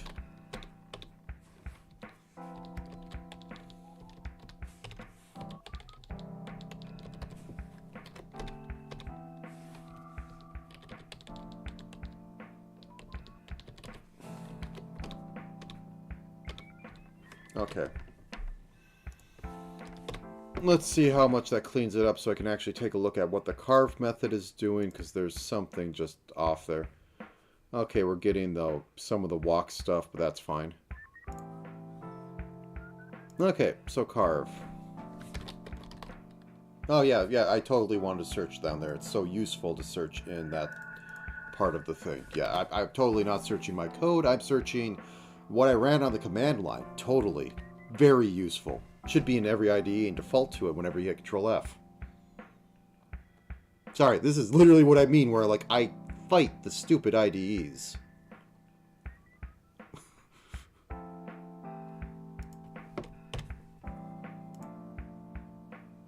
Just don't do it.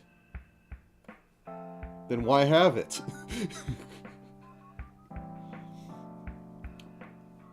Okay, so the debug could be fine. I'm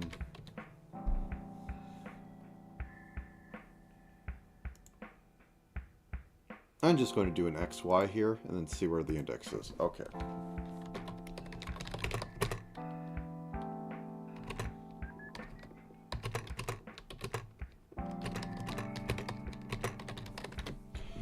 Okay, start carve.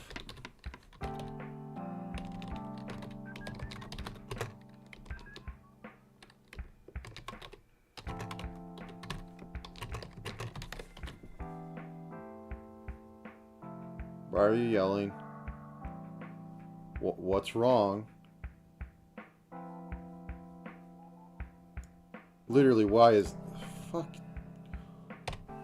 What's wrong with putting it there? Why can't I put it at the start of that? What's the magic?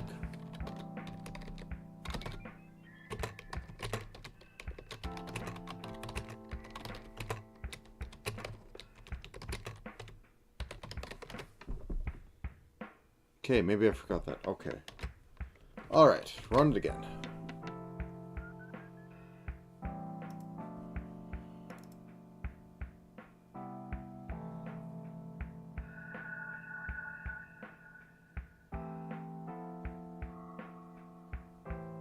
Okay, the cars look...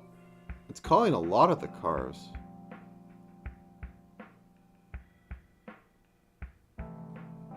Yeah, it's doing 1 1 2 1 1 2 2 2, but it's doing this so many times. I don't know why it's being called. But it's not...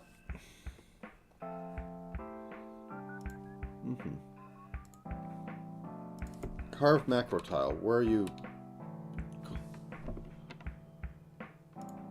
Oh, yeah, because all of them are... Yeah, that's fine. That makes sense. But it's not actually doing what I expect it to do. So this should be... Please stop having pop-ups. Start Y plus this. No, no. So I'm passing over 3. Oh, okay. Yeah, that's the ticket.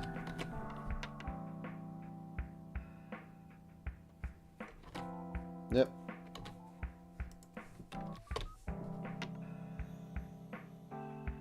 Alright then.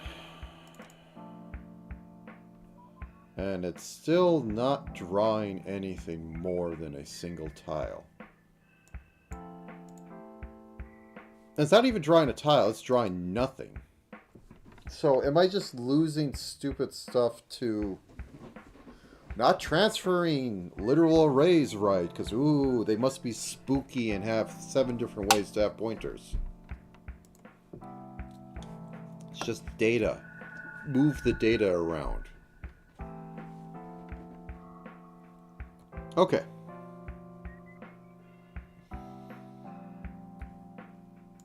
So I have this. And I'm transferring it.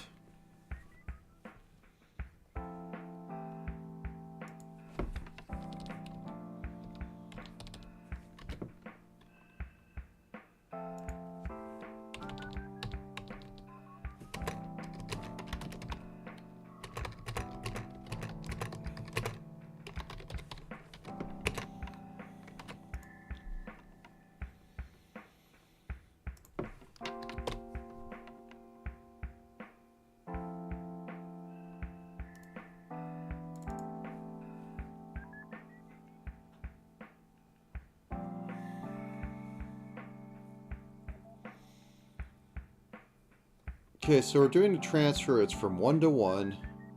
Transfer index 43 from 0. That makes sense because this is 42 wide, so therefore that...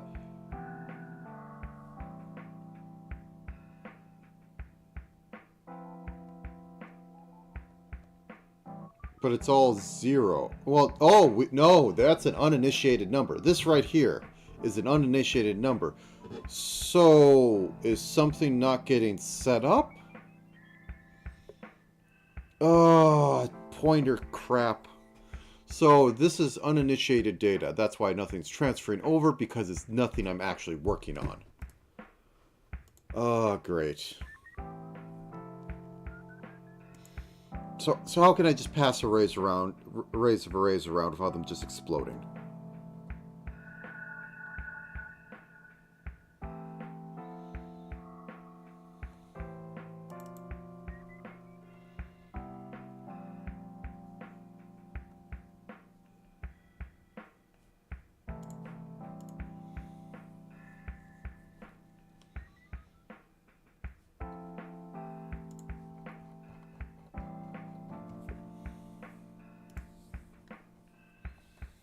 Okay.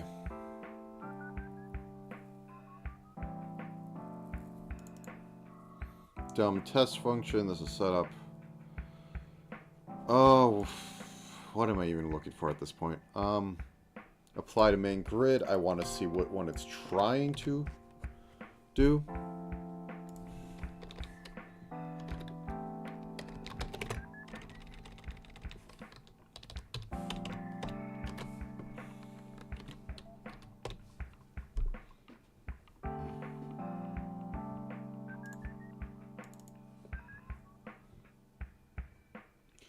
So it's doing 2, so that should be set up.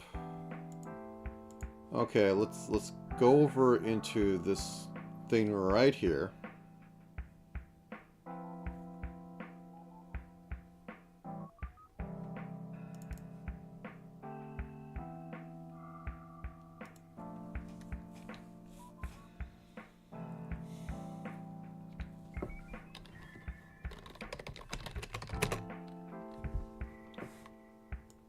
Can I just print a tile without doing really dumb stuff in order to, you know, look at it? Because, you know, that'd be nice.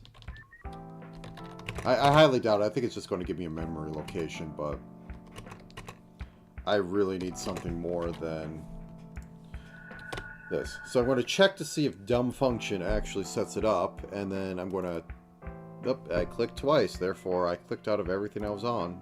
Awesome.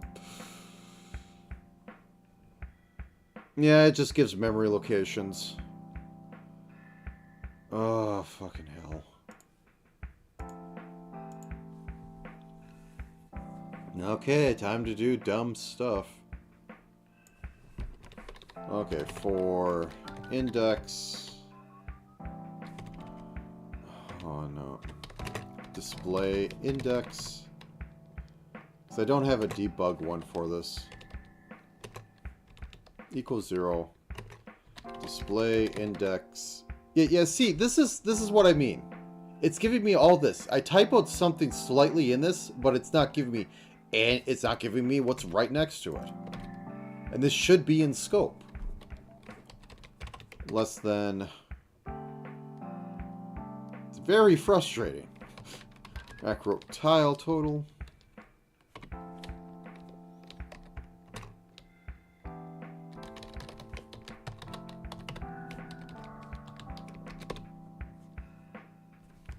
Oh, it's because I didn't put this here. Everything's broken. Yeah, okay, fine. Whatever. Jesus.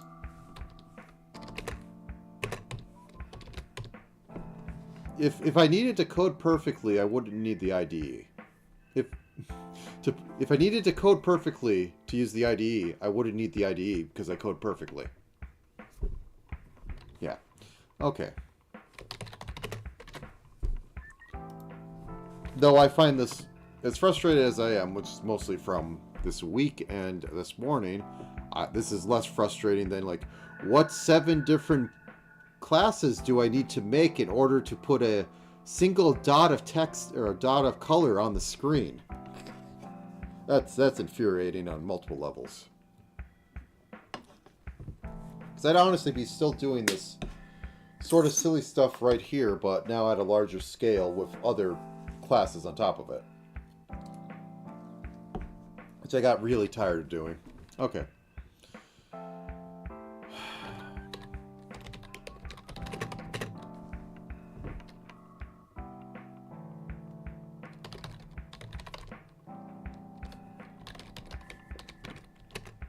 Oh, I hit wrong button.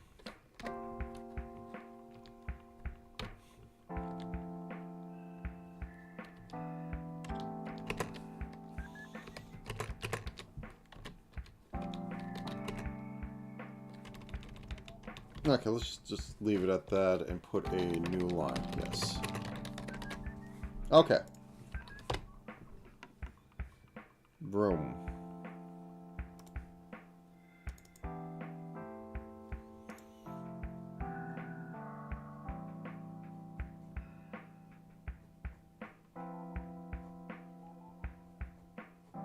Everything's just 0.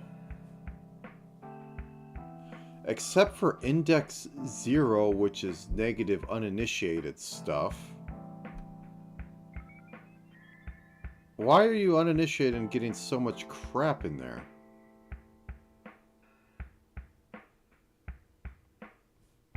What?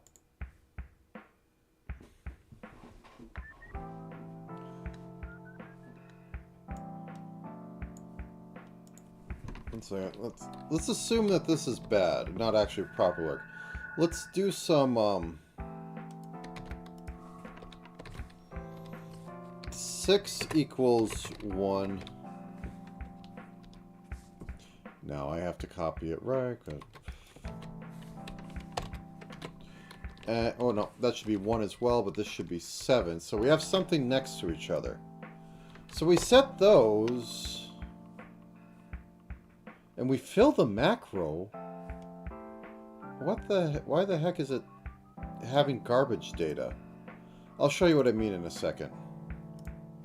So it is filling right. So are all my carve stuff wrong? Yeah, okay, this is what I mean. So, alt print screen. This is garbage data. Right up here, because this is stuff I haven't set. As you can see, I'm putting that in there. Like this one, there's junk getting in, and I don't know why or how. The rest of these, I'm like filling the 2 squares that I care about. So carve is broken, but it's not. It says it's filling in everything correctly, though, when I was looking at it. Oh, so stupid.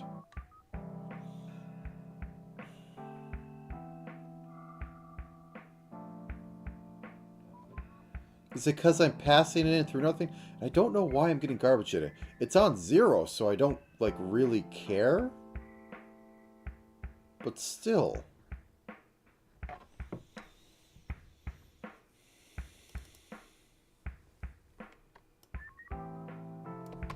Is it worse before I fill the wall? Oh, it's going to crash because I didn't close the program. Woohoo. Okay.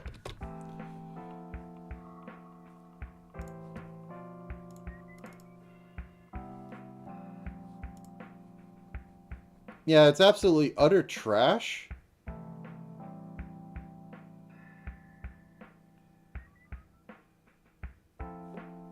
But now it's fixed the one part of it.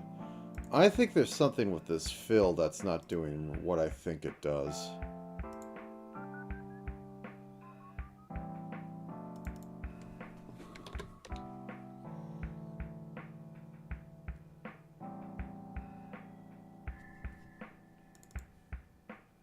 And macro tile total is 5 times 5. Yeah, it's just a 25 square.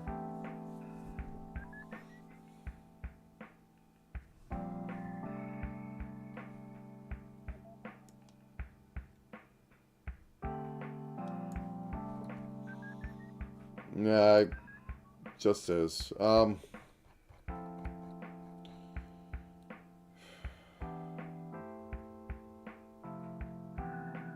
Why is it just doing that? Like, it's not even a smart thing. It's just like, literally, okay, this all becomes this tile.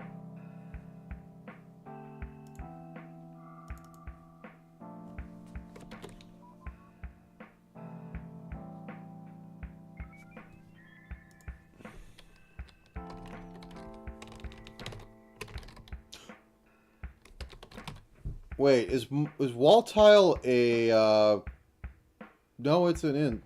Okay. Because it used to be a char because I was doing silly stuff. Okay, so we have this. When we set this to 1, what happens? This is somewhat experimenting, but I need to figure out if it's actually doing anything. And not just, like, pretending it is. Yeah, so that is filled in now. Okay, let me get rid of some of this debug. Into the void.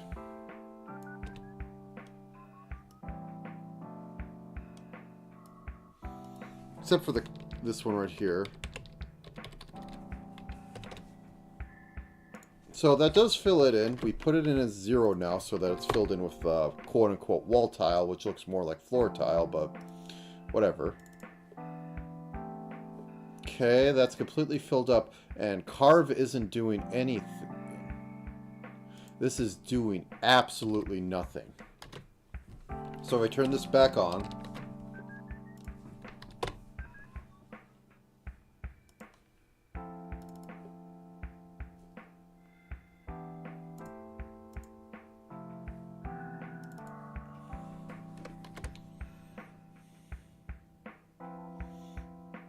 oh, it's so dumb.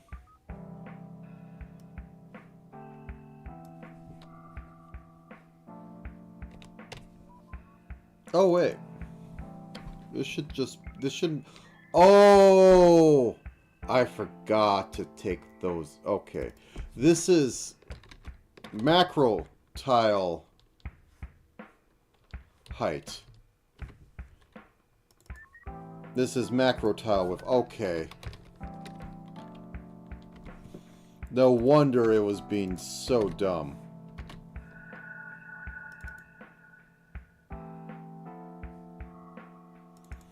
We could call that width again.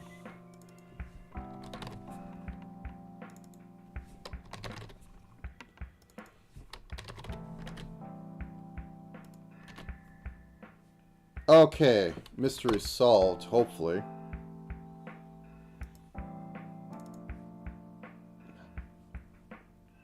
No, we're just getting 2 by... Did I not disable... I didn't disable those 2. Okay. Oh, that was dumb. That's usually what it is, though. Because I just copied it from the other one, and I didn't update the intrinsic... Yeah, there we go. That's a little off, though. But it's coming in at this, and I'm saying fill from 1 to 1. So if I put this at 0... Yeah, that's slightly off more than what I want. If I put that at 0... Because I want it to fill, like... Yeah, okay, so that's that. So it's being doubled. Okay. So I probably screwed something up in there. Let me take a look and see what terrible things I'm doing. So we have... Yeah, okay. So that should be 0. That should be 0, because we're adding in the X and Y later. So, plus that. Plus that. Okay.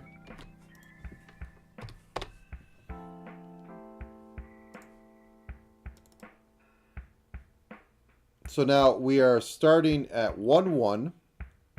We are saying go in 1 more and draw 3 tiles. 1, 2, 1, 2, 3, 4. Okay, so we do not want it to be equals any less than or equals. We want it to be equals.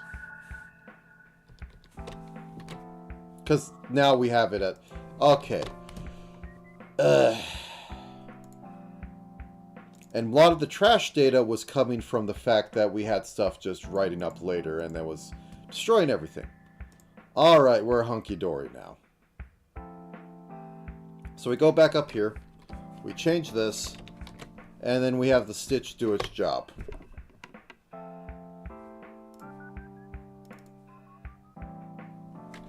And now, we just have these being awesome, good. So now what we need to do is go in here and get rid of the continue at the end of this part so that we can move on and do these things. So let's just go yeet you into the void. Bring you back.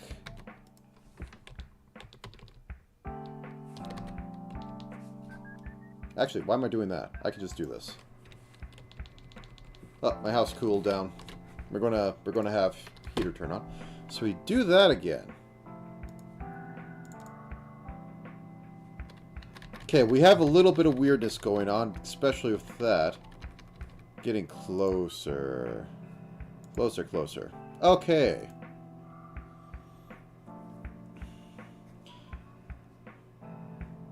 Let's figure it out just for right.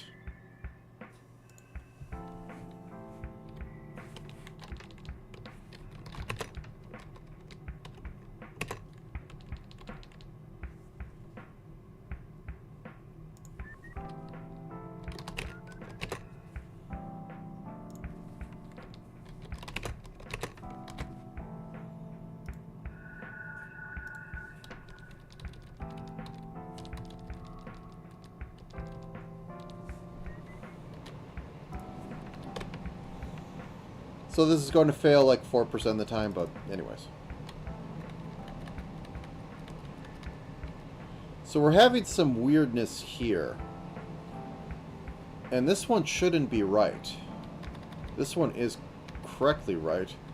Where is this junk coming from? Because if we remove that and just go like continue,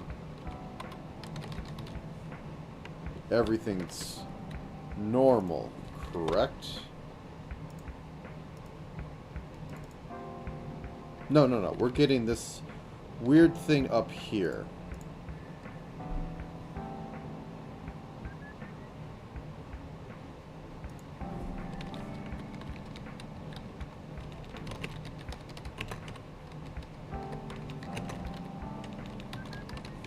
Less than macro total.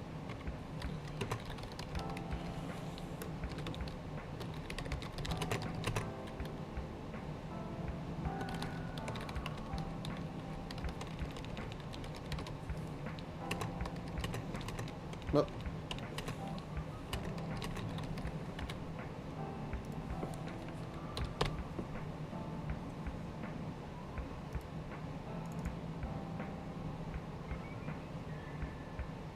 Now it's working. When we look at the solution, everything fixes.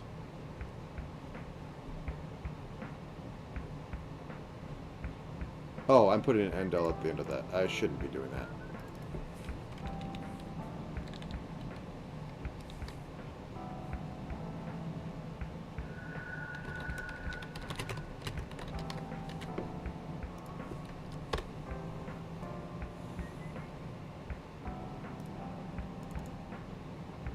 So is there just some trash data and I'm referencing something wrong somewhere? Probably.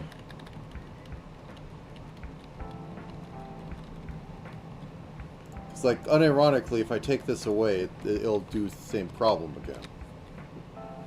Thank you for putting that right there, so I have to immediately delete it because I wanted to put it around this. Thank you, IDE. You're so helpful.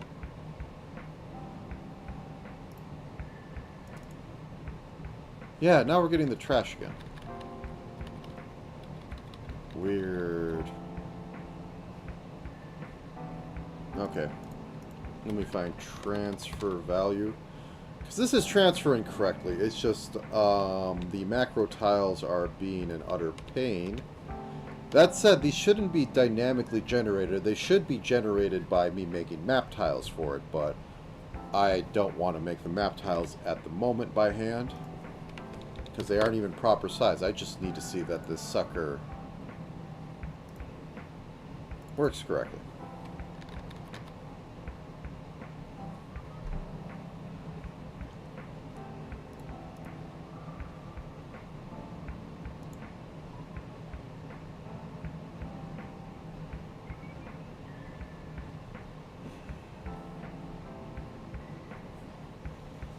So there's some memory going out of bounds at some point and pulling it from somewhere else.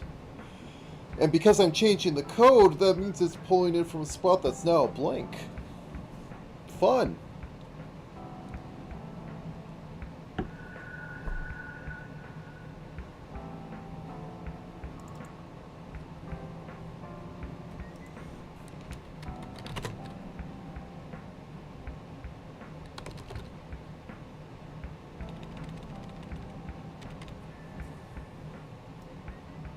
Okay, we're not going to do this.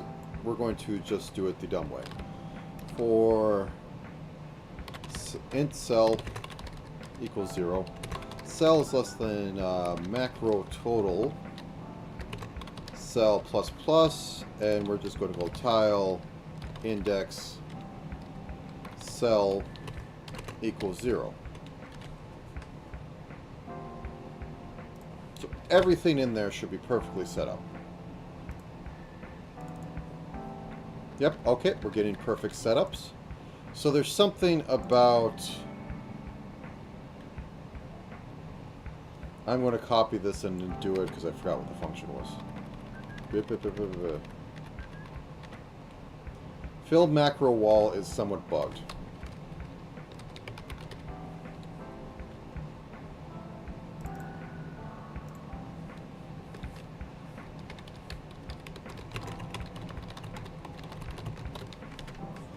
Okay. Somehow when I transfer it over there, like, things become weird and no longer work. So, I'm just not going to deal with it.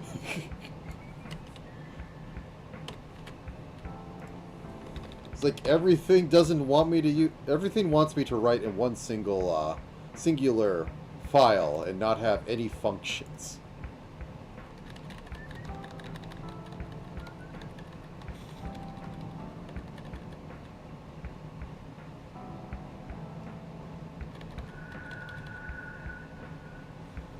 So we're only doing right, eh? Okay.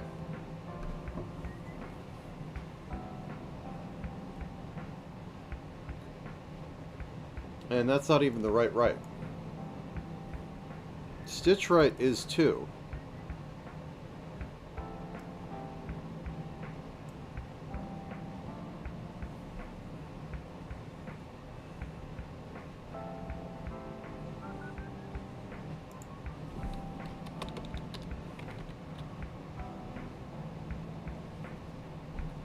Oh, wait.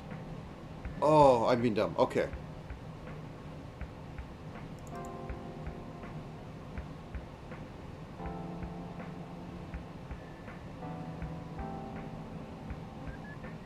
No.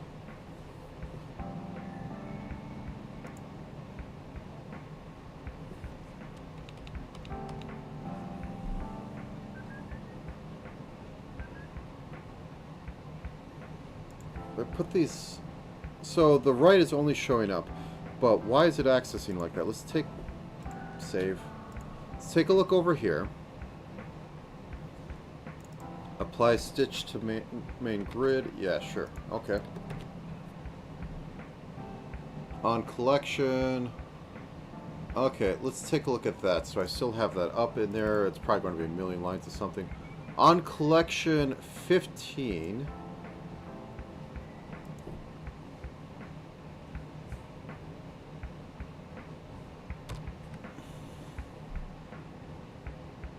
I need the XY as well. Darn, 1 second. On collection that.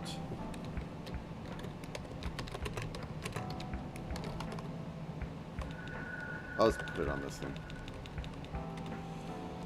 thing. Okay.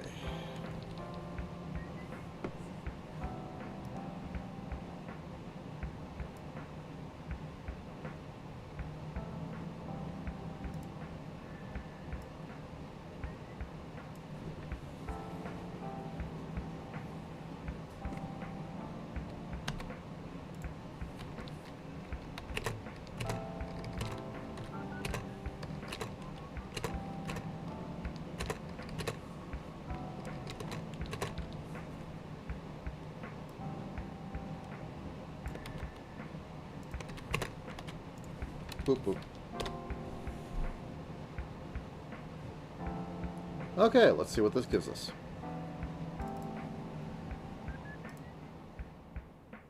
Alright, alt print.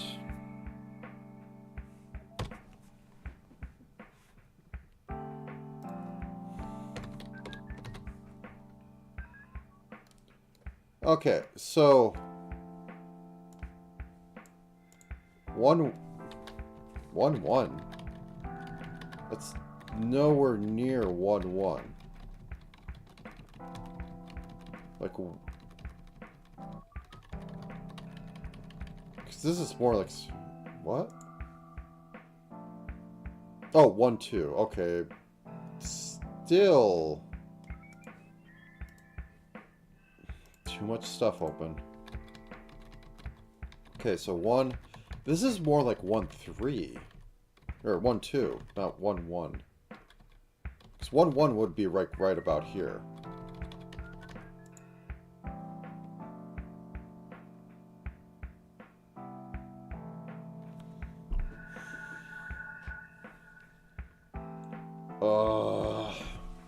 Coordinate systems, they're a pain in the butt.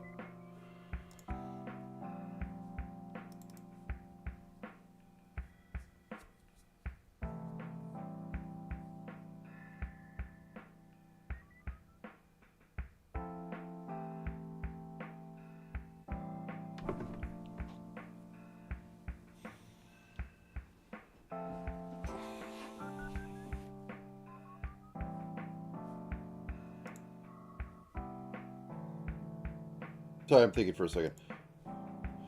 So let's just go off of what I have in here and figure that out later. So we have 1, 2, 3, 1, 2, 3, 4. Also, the reason why I have it not be equal across is so I can figure out if there's any like flip issues. Because if I had this be like 5 by 5, I wouldn't be able to figure out if it's like accidentally going the wrong way. So we have 15, and 15 is 1.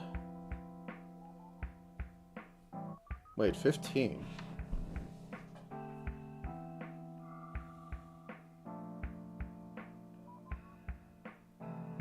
That's literally everything. 1. Because that's 8. 1, 2, 3, 4. That's 12. 1, 2. Yeah, why is it like that? It didn't visit it that many times. So there's something up with my code that is going that. So, 1 second. Let's also, before we do the collection thing might be exploding.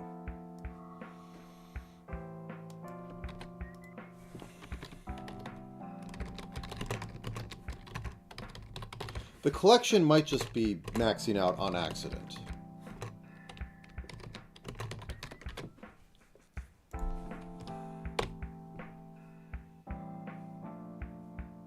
Oh, I have the thing open. Yes, yes, I know. Okay.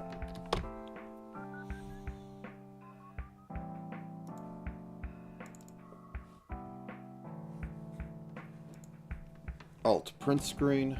Bring that over into this. So 31. So that's 1 short of 32, so that means everything's filled out. Why is it all filled out? So it makes sense. It's not doing something weird with the bit shift right. There's something odd going on about filling it in from the stitched, I guess. So let's take a look at that function. So when it's slamming these together, it feels like something is wrong on there. So let's go to stitch filled.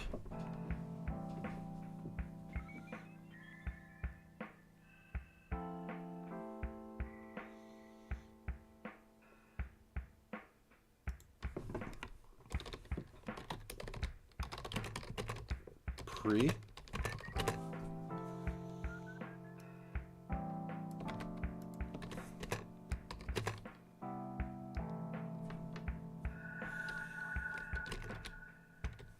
So,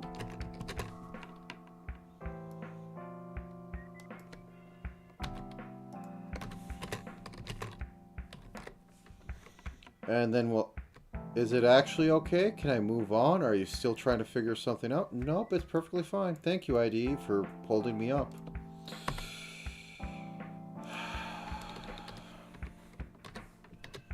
Post.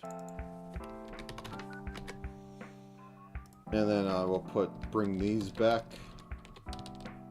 Whoop, not you. You.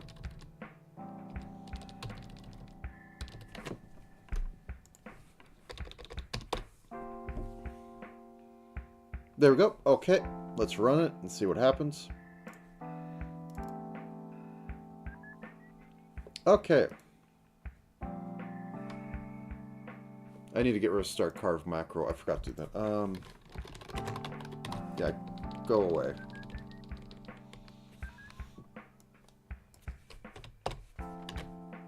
Okay. Run again. Not open.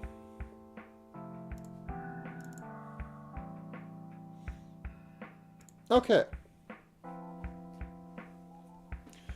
So it goes from... Okay. This I'll take. This is some useful information. I'll close this down for a second and bring this back up. Boop, boop, boop.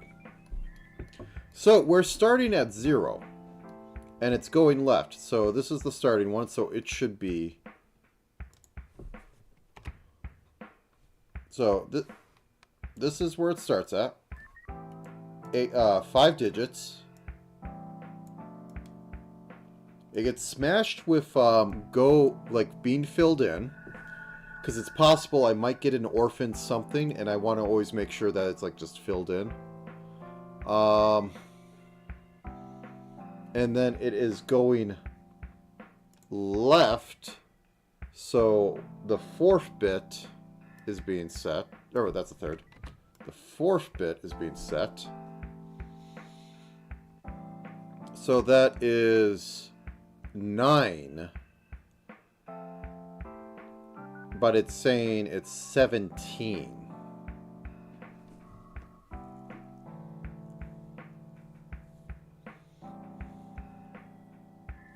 And the other one is this, but it's going right, and right is 2.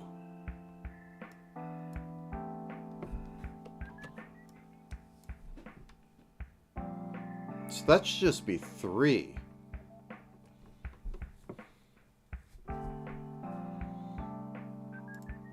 Something's screwy with this.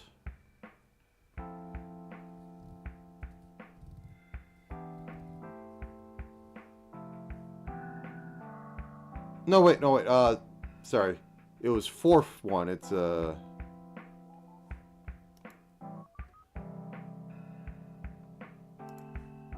No, 17 is correct. Okay, my bad on that. And the bit to go right is 2. So that should be right here.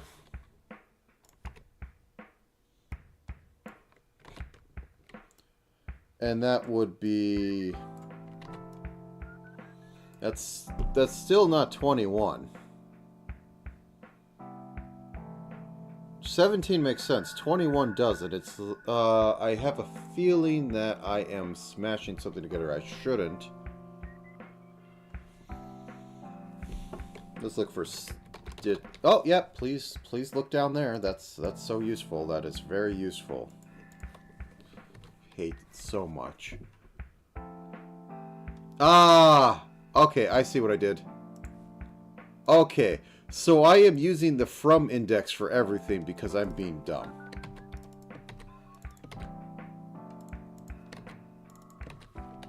There we go.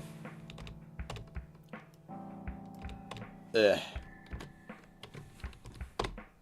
Hit this again. Boop. Okay. Run you. Look at that! It's like, the only one that might be weird is the one down here, and I'll take a look at that in a minute. But, these...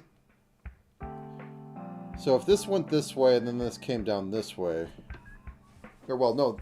These should be connecting to each other.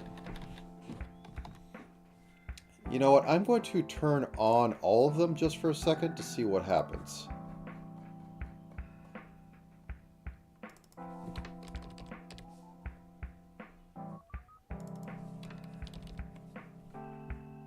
I might have something backwards somewhere, and I can figure it out easily if I do this.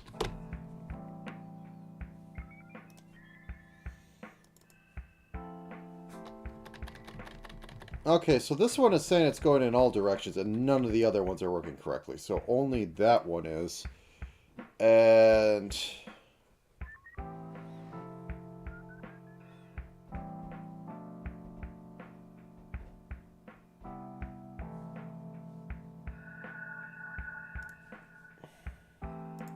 close this so I don't search in it, because it's very useful to search in something that doesn't actually have data. Okay. Let me just look over this again.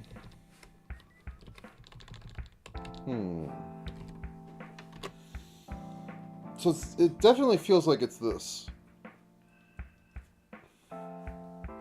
Now, what if I just remove stitch filled? Because technically that everything should be connected to each other. Technically. And we're getting rid of it later, so let's see what happens. I have half a feeling that it's going to be, oh no, you have to have it only be binary or some other thing when you cast it, and you do weird stuff, even though it's just a bitrise operator, but we'll see. Everything on fire and scuff anyways.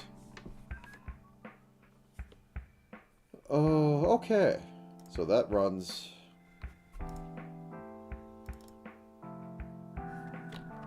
Yeah, it's just like it says, oh no, fill everything for this one in this one, but not for these ones.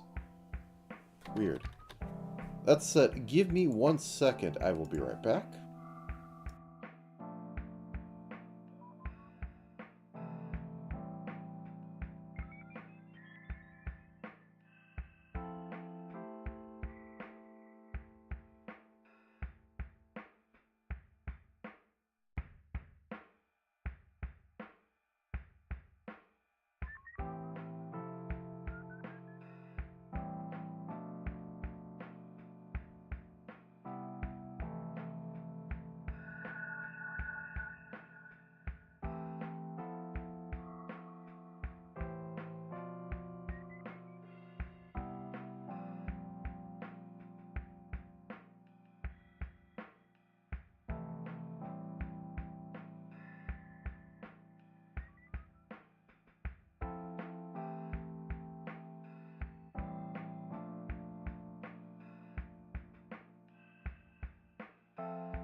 Alright.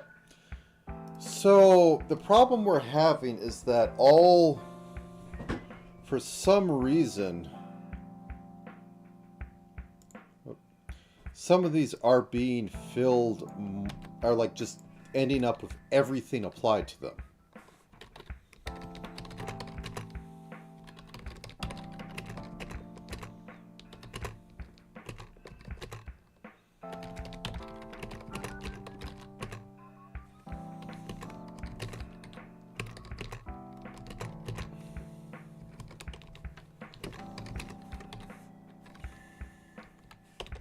And this isn't trash data because we've seen that before.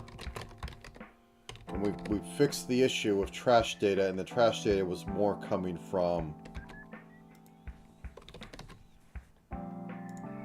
arrays not being filled in another method because some reason doing that made it forget that it updated the original. I'm probably not passing something right, but I have no idea how to pass these properly. Besides, put everything into a vector and make everything a vector, and therefore it gets weird and templated and all this other junk. Just pass data around, man. I don't need fancy containers. I just want the data passed around, interpreted and edited if need be.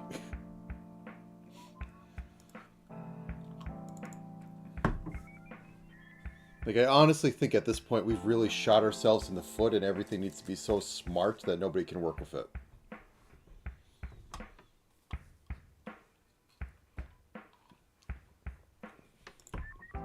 Okay.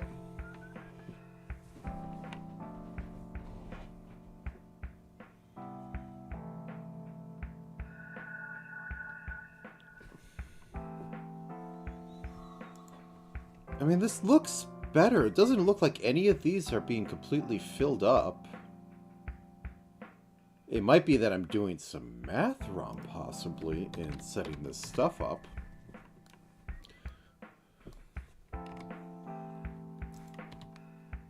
Boom. 1, 2, 3, 4. 1, 2, 3.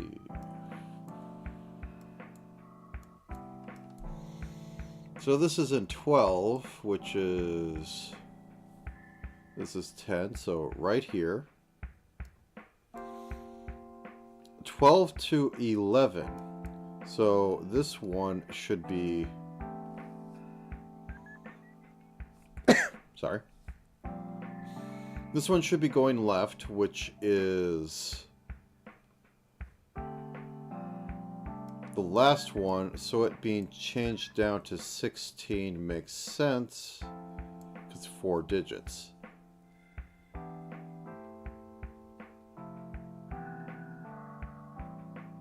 Yeah, I think this is proper now. Like, everything on here looks like it's going around perfectly fine. It's just later on it becomes... Yeah, the collections down here look fine now.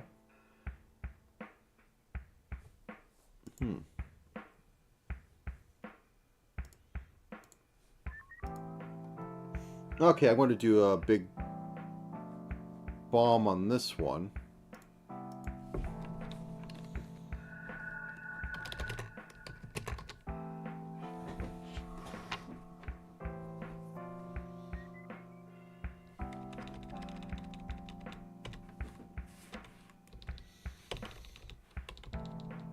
Maybe I could get away with this and I'm just being too...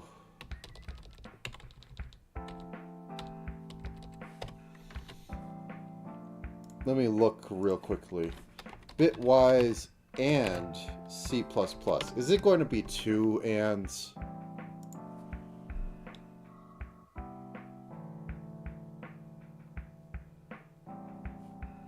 Okay, let's do it like this and see what happens. Maybe I was just... Maybe the equals is being... Oh, that might be it. Oh, that'd be dumb. It probably is it. Yeah, it was it. So, let me tell you how dumb this is. Okay.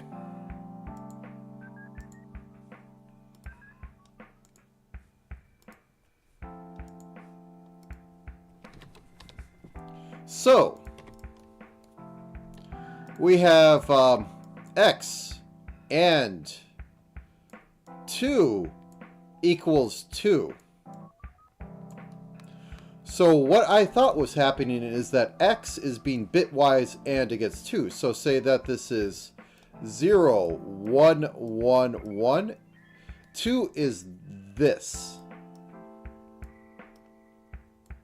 So if you add these two together, you get this, which is, equal to 2. Equal to 2 in binary.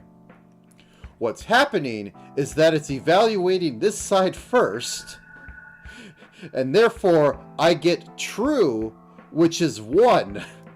And now it's anding that against this, so any time it had 1 in there, it was an odd number, it would get everything off. It would get everything in there, which is what was happening.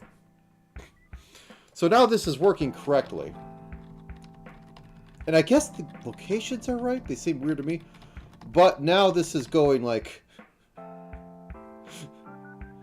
The order of operations were not what I expected them. I did not expect equals or equating it to work before the rest of them. Because I think in Python it doesn't do that. I might be wrong, but that's what I had. So we start here. We go right. Why isn't this... No. This is fine because they're 5 by 5. So this is doing it on both ends. It's fine. And we go up here and go up here. All right. That was dumb. But now it's fixed, and I can use it later, though I'll have to upscale it and everything will break. But for now, it's perfectly fine. It's fine. He says knowing it's not fine. Okay, so just for sake of argument, let us now make the random walk.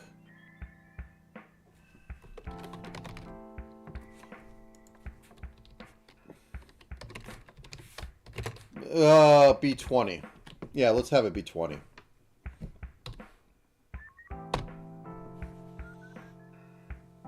So now this is going to be utterly stupid, but it should test things better. Oh, there's my main phone.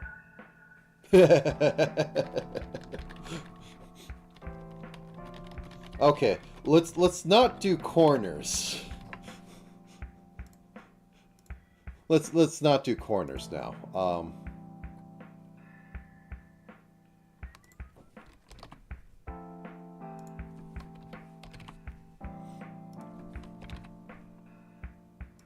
So now this doesn't do corners. This will make perfectly standard rooms without corners.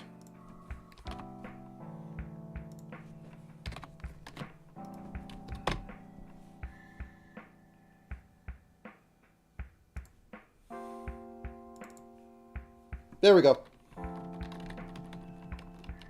Look, a stitched together dungeon. It's so much better than randomly generated. And yeah, this goes a lot more to the left, but I'm working on this.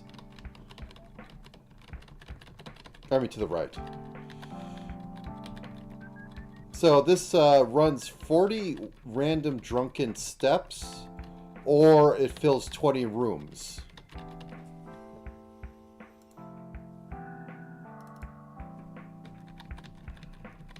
And it starts at, I think, right here. So this is a perfect four-way, so that this did it correctly. Very nice.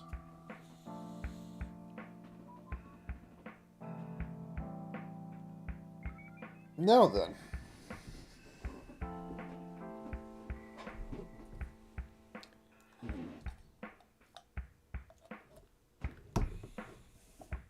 So why am I doing it like this? I know technically right now all I see is this, but what would be done is in some file or in some sort of thing, or in some JSON or whatever, I would have tile index equals, and I would just have it be like literal ASCII You know, in fact, no, no.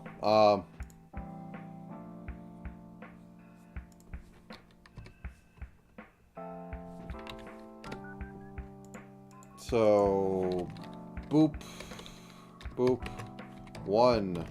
Oh, how fancy.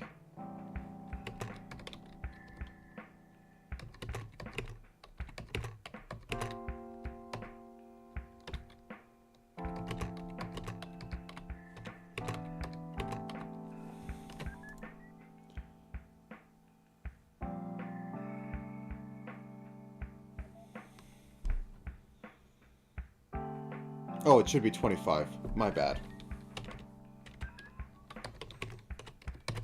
Like, I can fill it out, like, literally by hand. If I could figure out how to make a...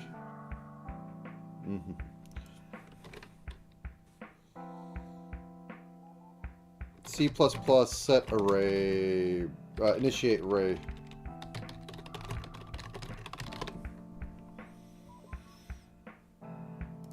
Let me see. Is it a different... Oh my god. Okay.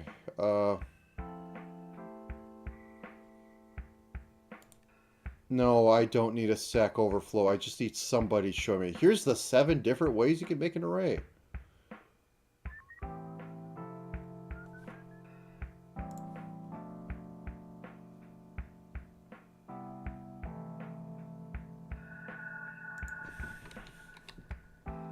One second.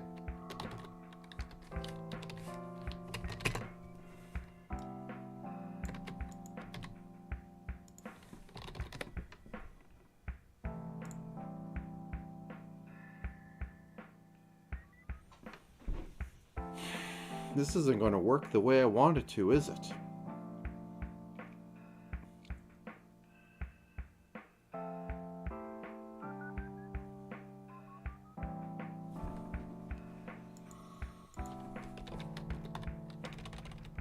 I'll figure something out. I mean, it could be really dumb and I could just have a giant array of arrays that I make by hand. It'll work, but it'll be dumb.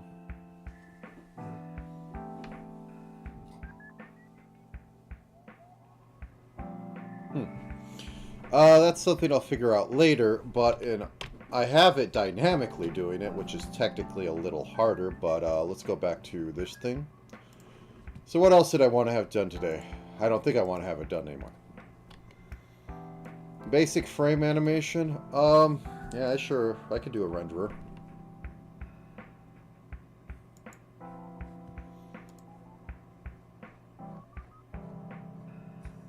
Render block, render text sprite, tile renderer.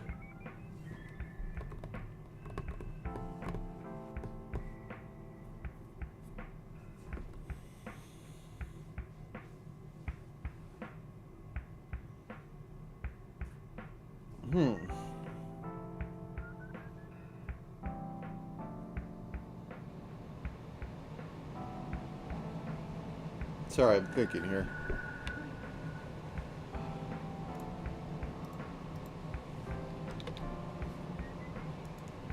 Int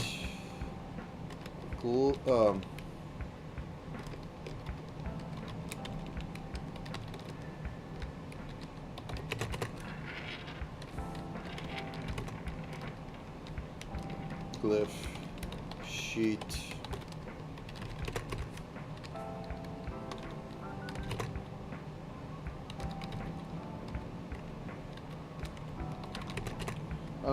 every 2 seconds we would do an animation. Int offset 1.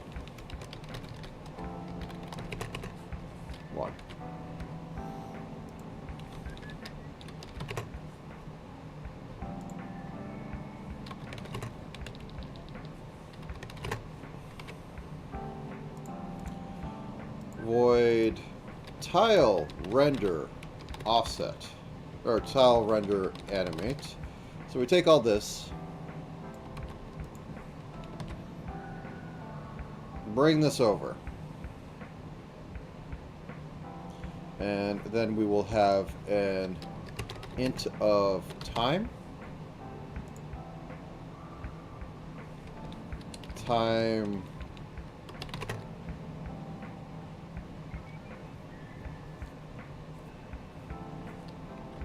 will be modded by animate basic divide times 2. No, actually, we'll just do this. Time modify animate basic.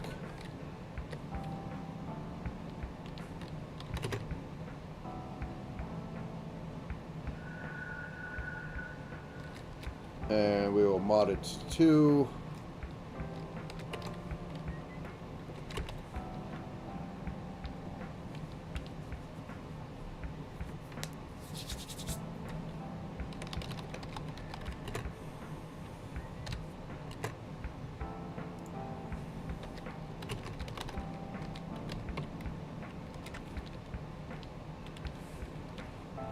Okay, sorry for being frustrated earlier. This should be easier going, at least for this part. Yeah. I have choice things when it'd be weird. Okay. So we need to make a new STL rect.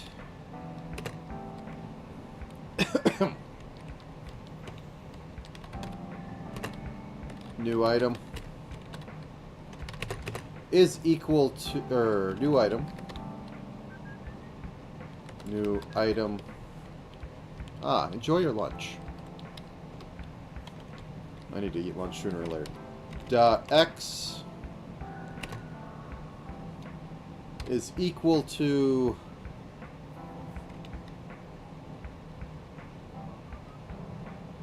dot X is equal to the from rect dot X plus glyph width.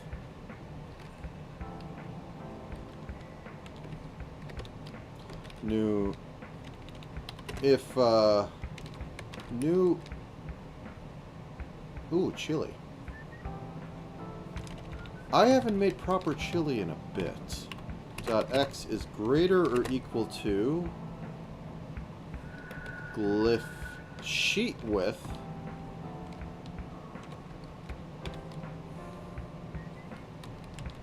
I forgot a symbol. New item true. Dot X equals 0 because it wraps around.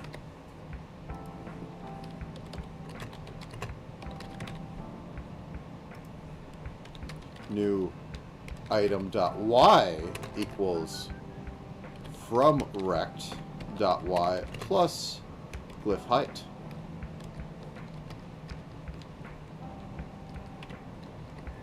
And then you just do this basic thing, but we now use the new item.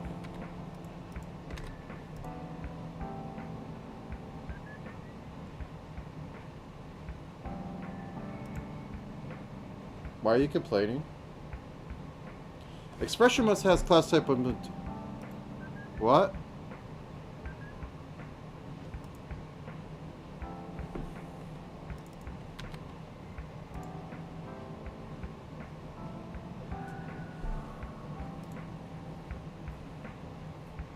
Expression must have class type, but also has...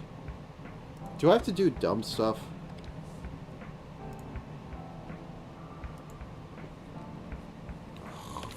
I probably...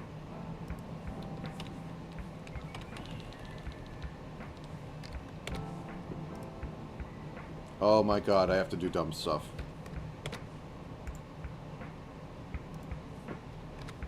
So because this is being passed through as a pointer, I have to use special magical symbol in order to get its values.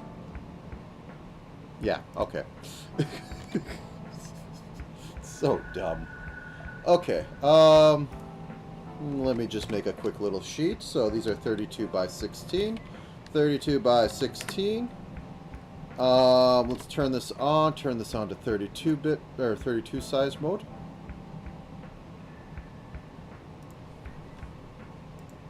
That's not what I wanted. I wanted grid settings. My bad. Okay, so we have it like that. We are going to have Mr. Bob.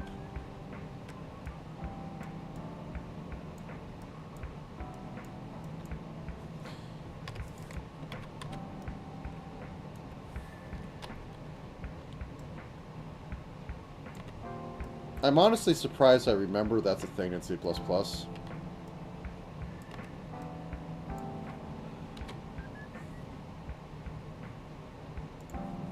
Let me just hide this for a second as I trawl about my entire machine to save this to proper location. 1 second.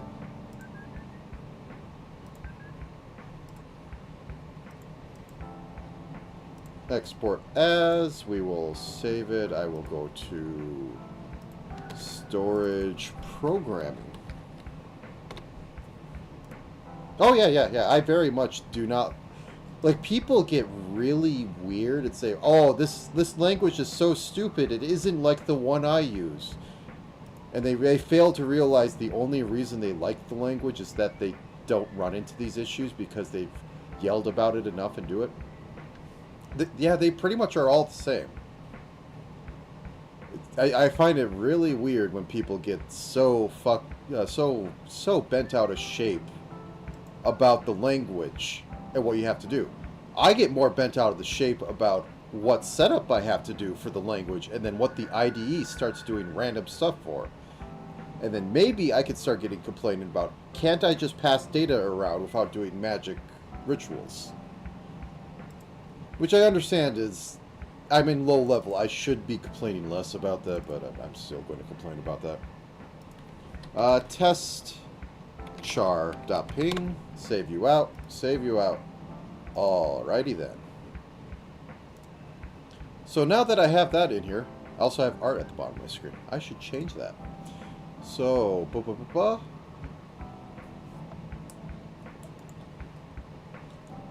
So once again, I have to make a new texture, which is simply I make a texture pointer to texture renderer, and what the heck did I call this? You are... Oh, of course, it doesn't tell me what it is, because that would be too helpful. Test char. Okay. There we go, and I should follow proper things, and I should smack it with a hammer when I'm done. I honestly don't think it makes a difference at this point, because Windows should be freeing all the memory. But anyways, so let's render a character. So what did I call it?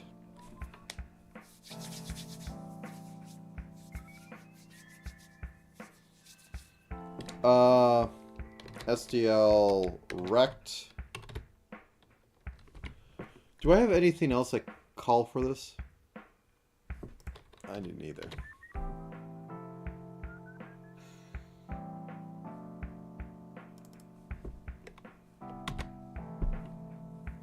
Okay. Char rect. And then I pass this in here as this char rect, and he'll be 0, 0.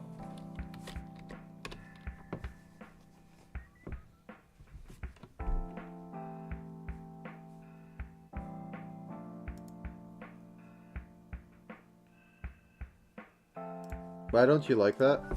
Do I just do it like... Okay, fine. It's so weird how you have to decide what type of pointer it is, and like, really, it doesn't matter. Oh, but in instances where you want to pass data and modify it over there, but not over... You can make a new variable. Or and copy it over. Oh, but you skip that step when you do it this magical way. It's like, oh god, why? Old low-level stuff. Anyway, so we have this SDL rect, dest rect. I think I could do this. 50, 50, 32, 32. That's the fun you can do with structs. Anyway,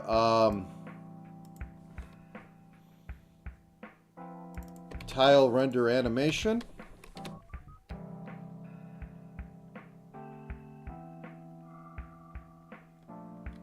render char texture. Did I call it that? What did I call it? Sprite texture.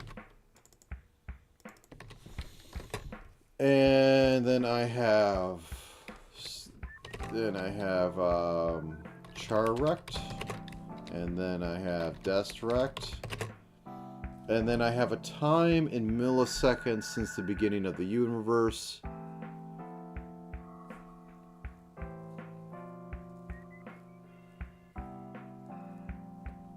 So we have overall time.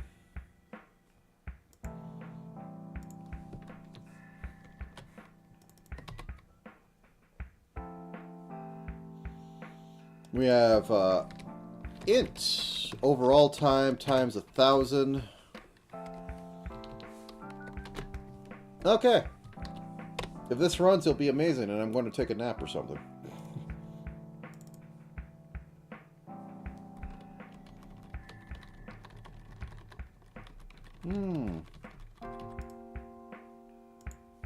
Don't see it.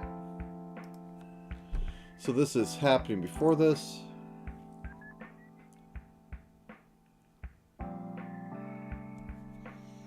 And just to be sure, we have tile render, which should do the same, but less silly. Please. As I said before, I hate that it goes up. Commonly, I'm looking at the stuff I was just working on. It's weird. You work in a sequential order from top to bottom. Therefore, you have to put all the text options on top of what you might be looking at. Very important.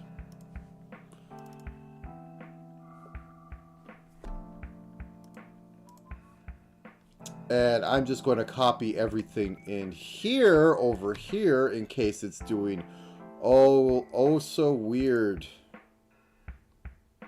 stuff.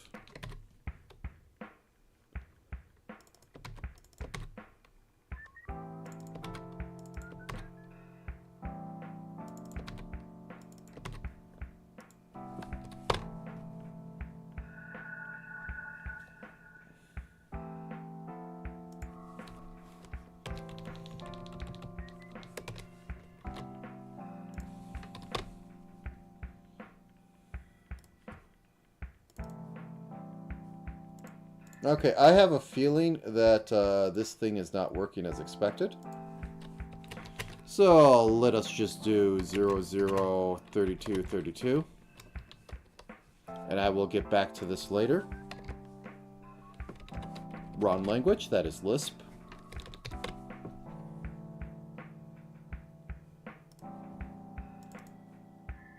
There we go. Okay, so let's turn this one off. And this one off and turn this back on. Also, this is what you get for making helper functions and then not test it. Oh, you are...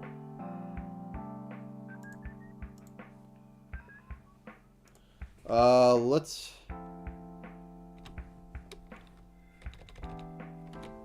If I don't put anything in there, I think it should be too slow. I might be wrong, though.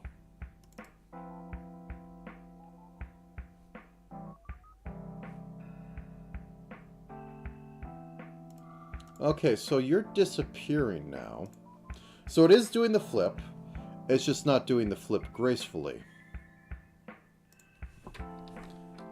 Oh, I didn't set width or height. Okay.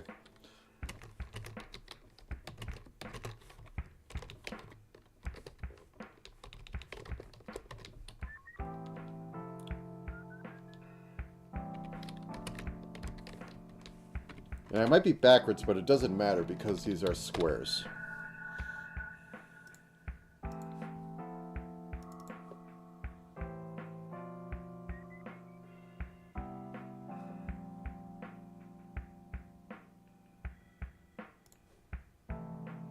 That's literally going down. That's going the wrong direction.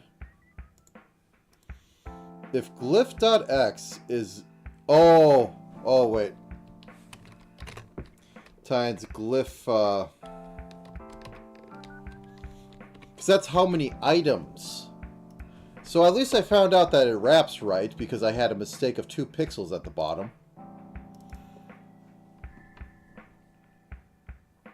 Look at it. It animates. And I can even speed it up by just modifying what goes through on this end. So this is twice as fast.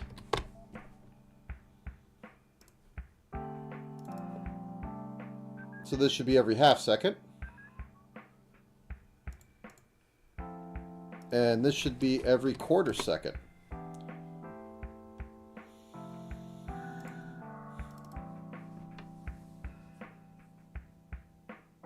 Which is probably the better one, but yeah. Okay, so that works. The tile thing I think is completely broken.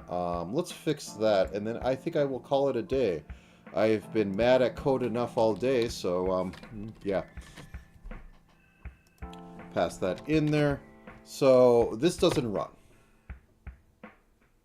No, what are you doing?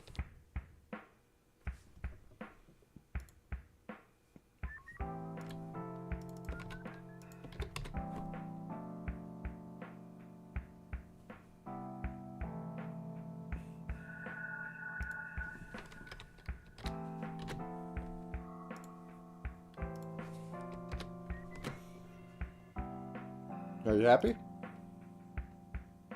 Oh. Okay. It's closed. Okay, let's open that up.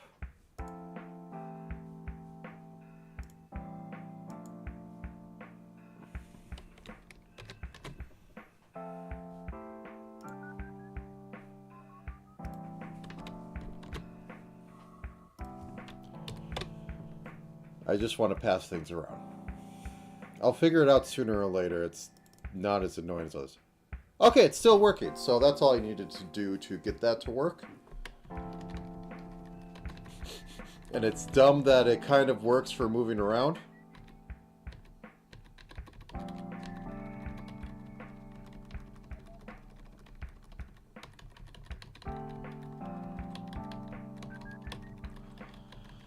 So, that's productive, and next week I will have the final go down of what I want to do for the week, and then Sunday I will start the 7-day roguelike, in which case I will slowly go madder than I did today. Going to be fun.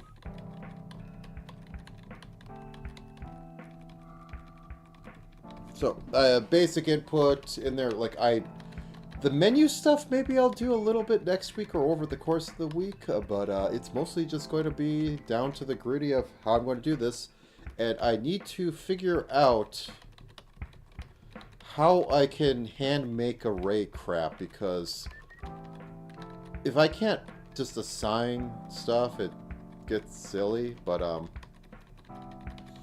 I'll do some of that off screen, because you don't need to have me like go like, what the heck are you trying to say? For like hours at a time.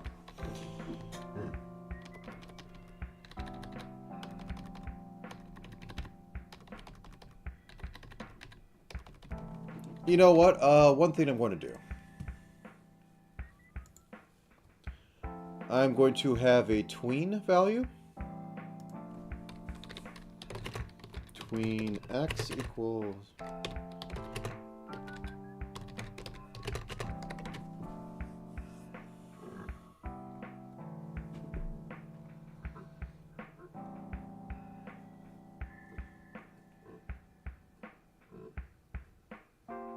Okay, so camera gets that. Never. So what I want to do with the tween is that if tween x or tween y, if not tween x or tween y, we do this stuff, otherwise do basic cleanup.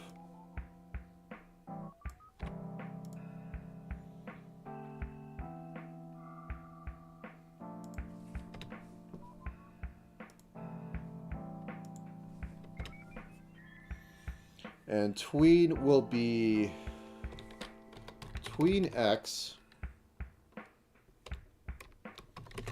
equals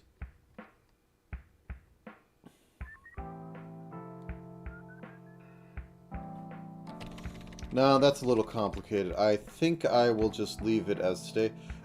It'll be a little bit of like simple scrolling where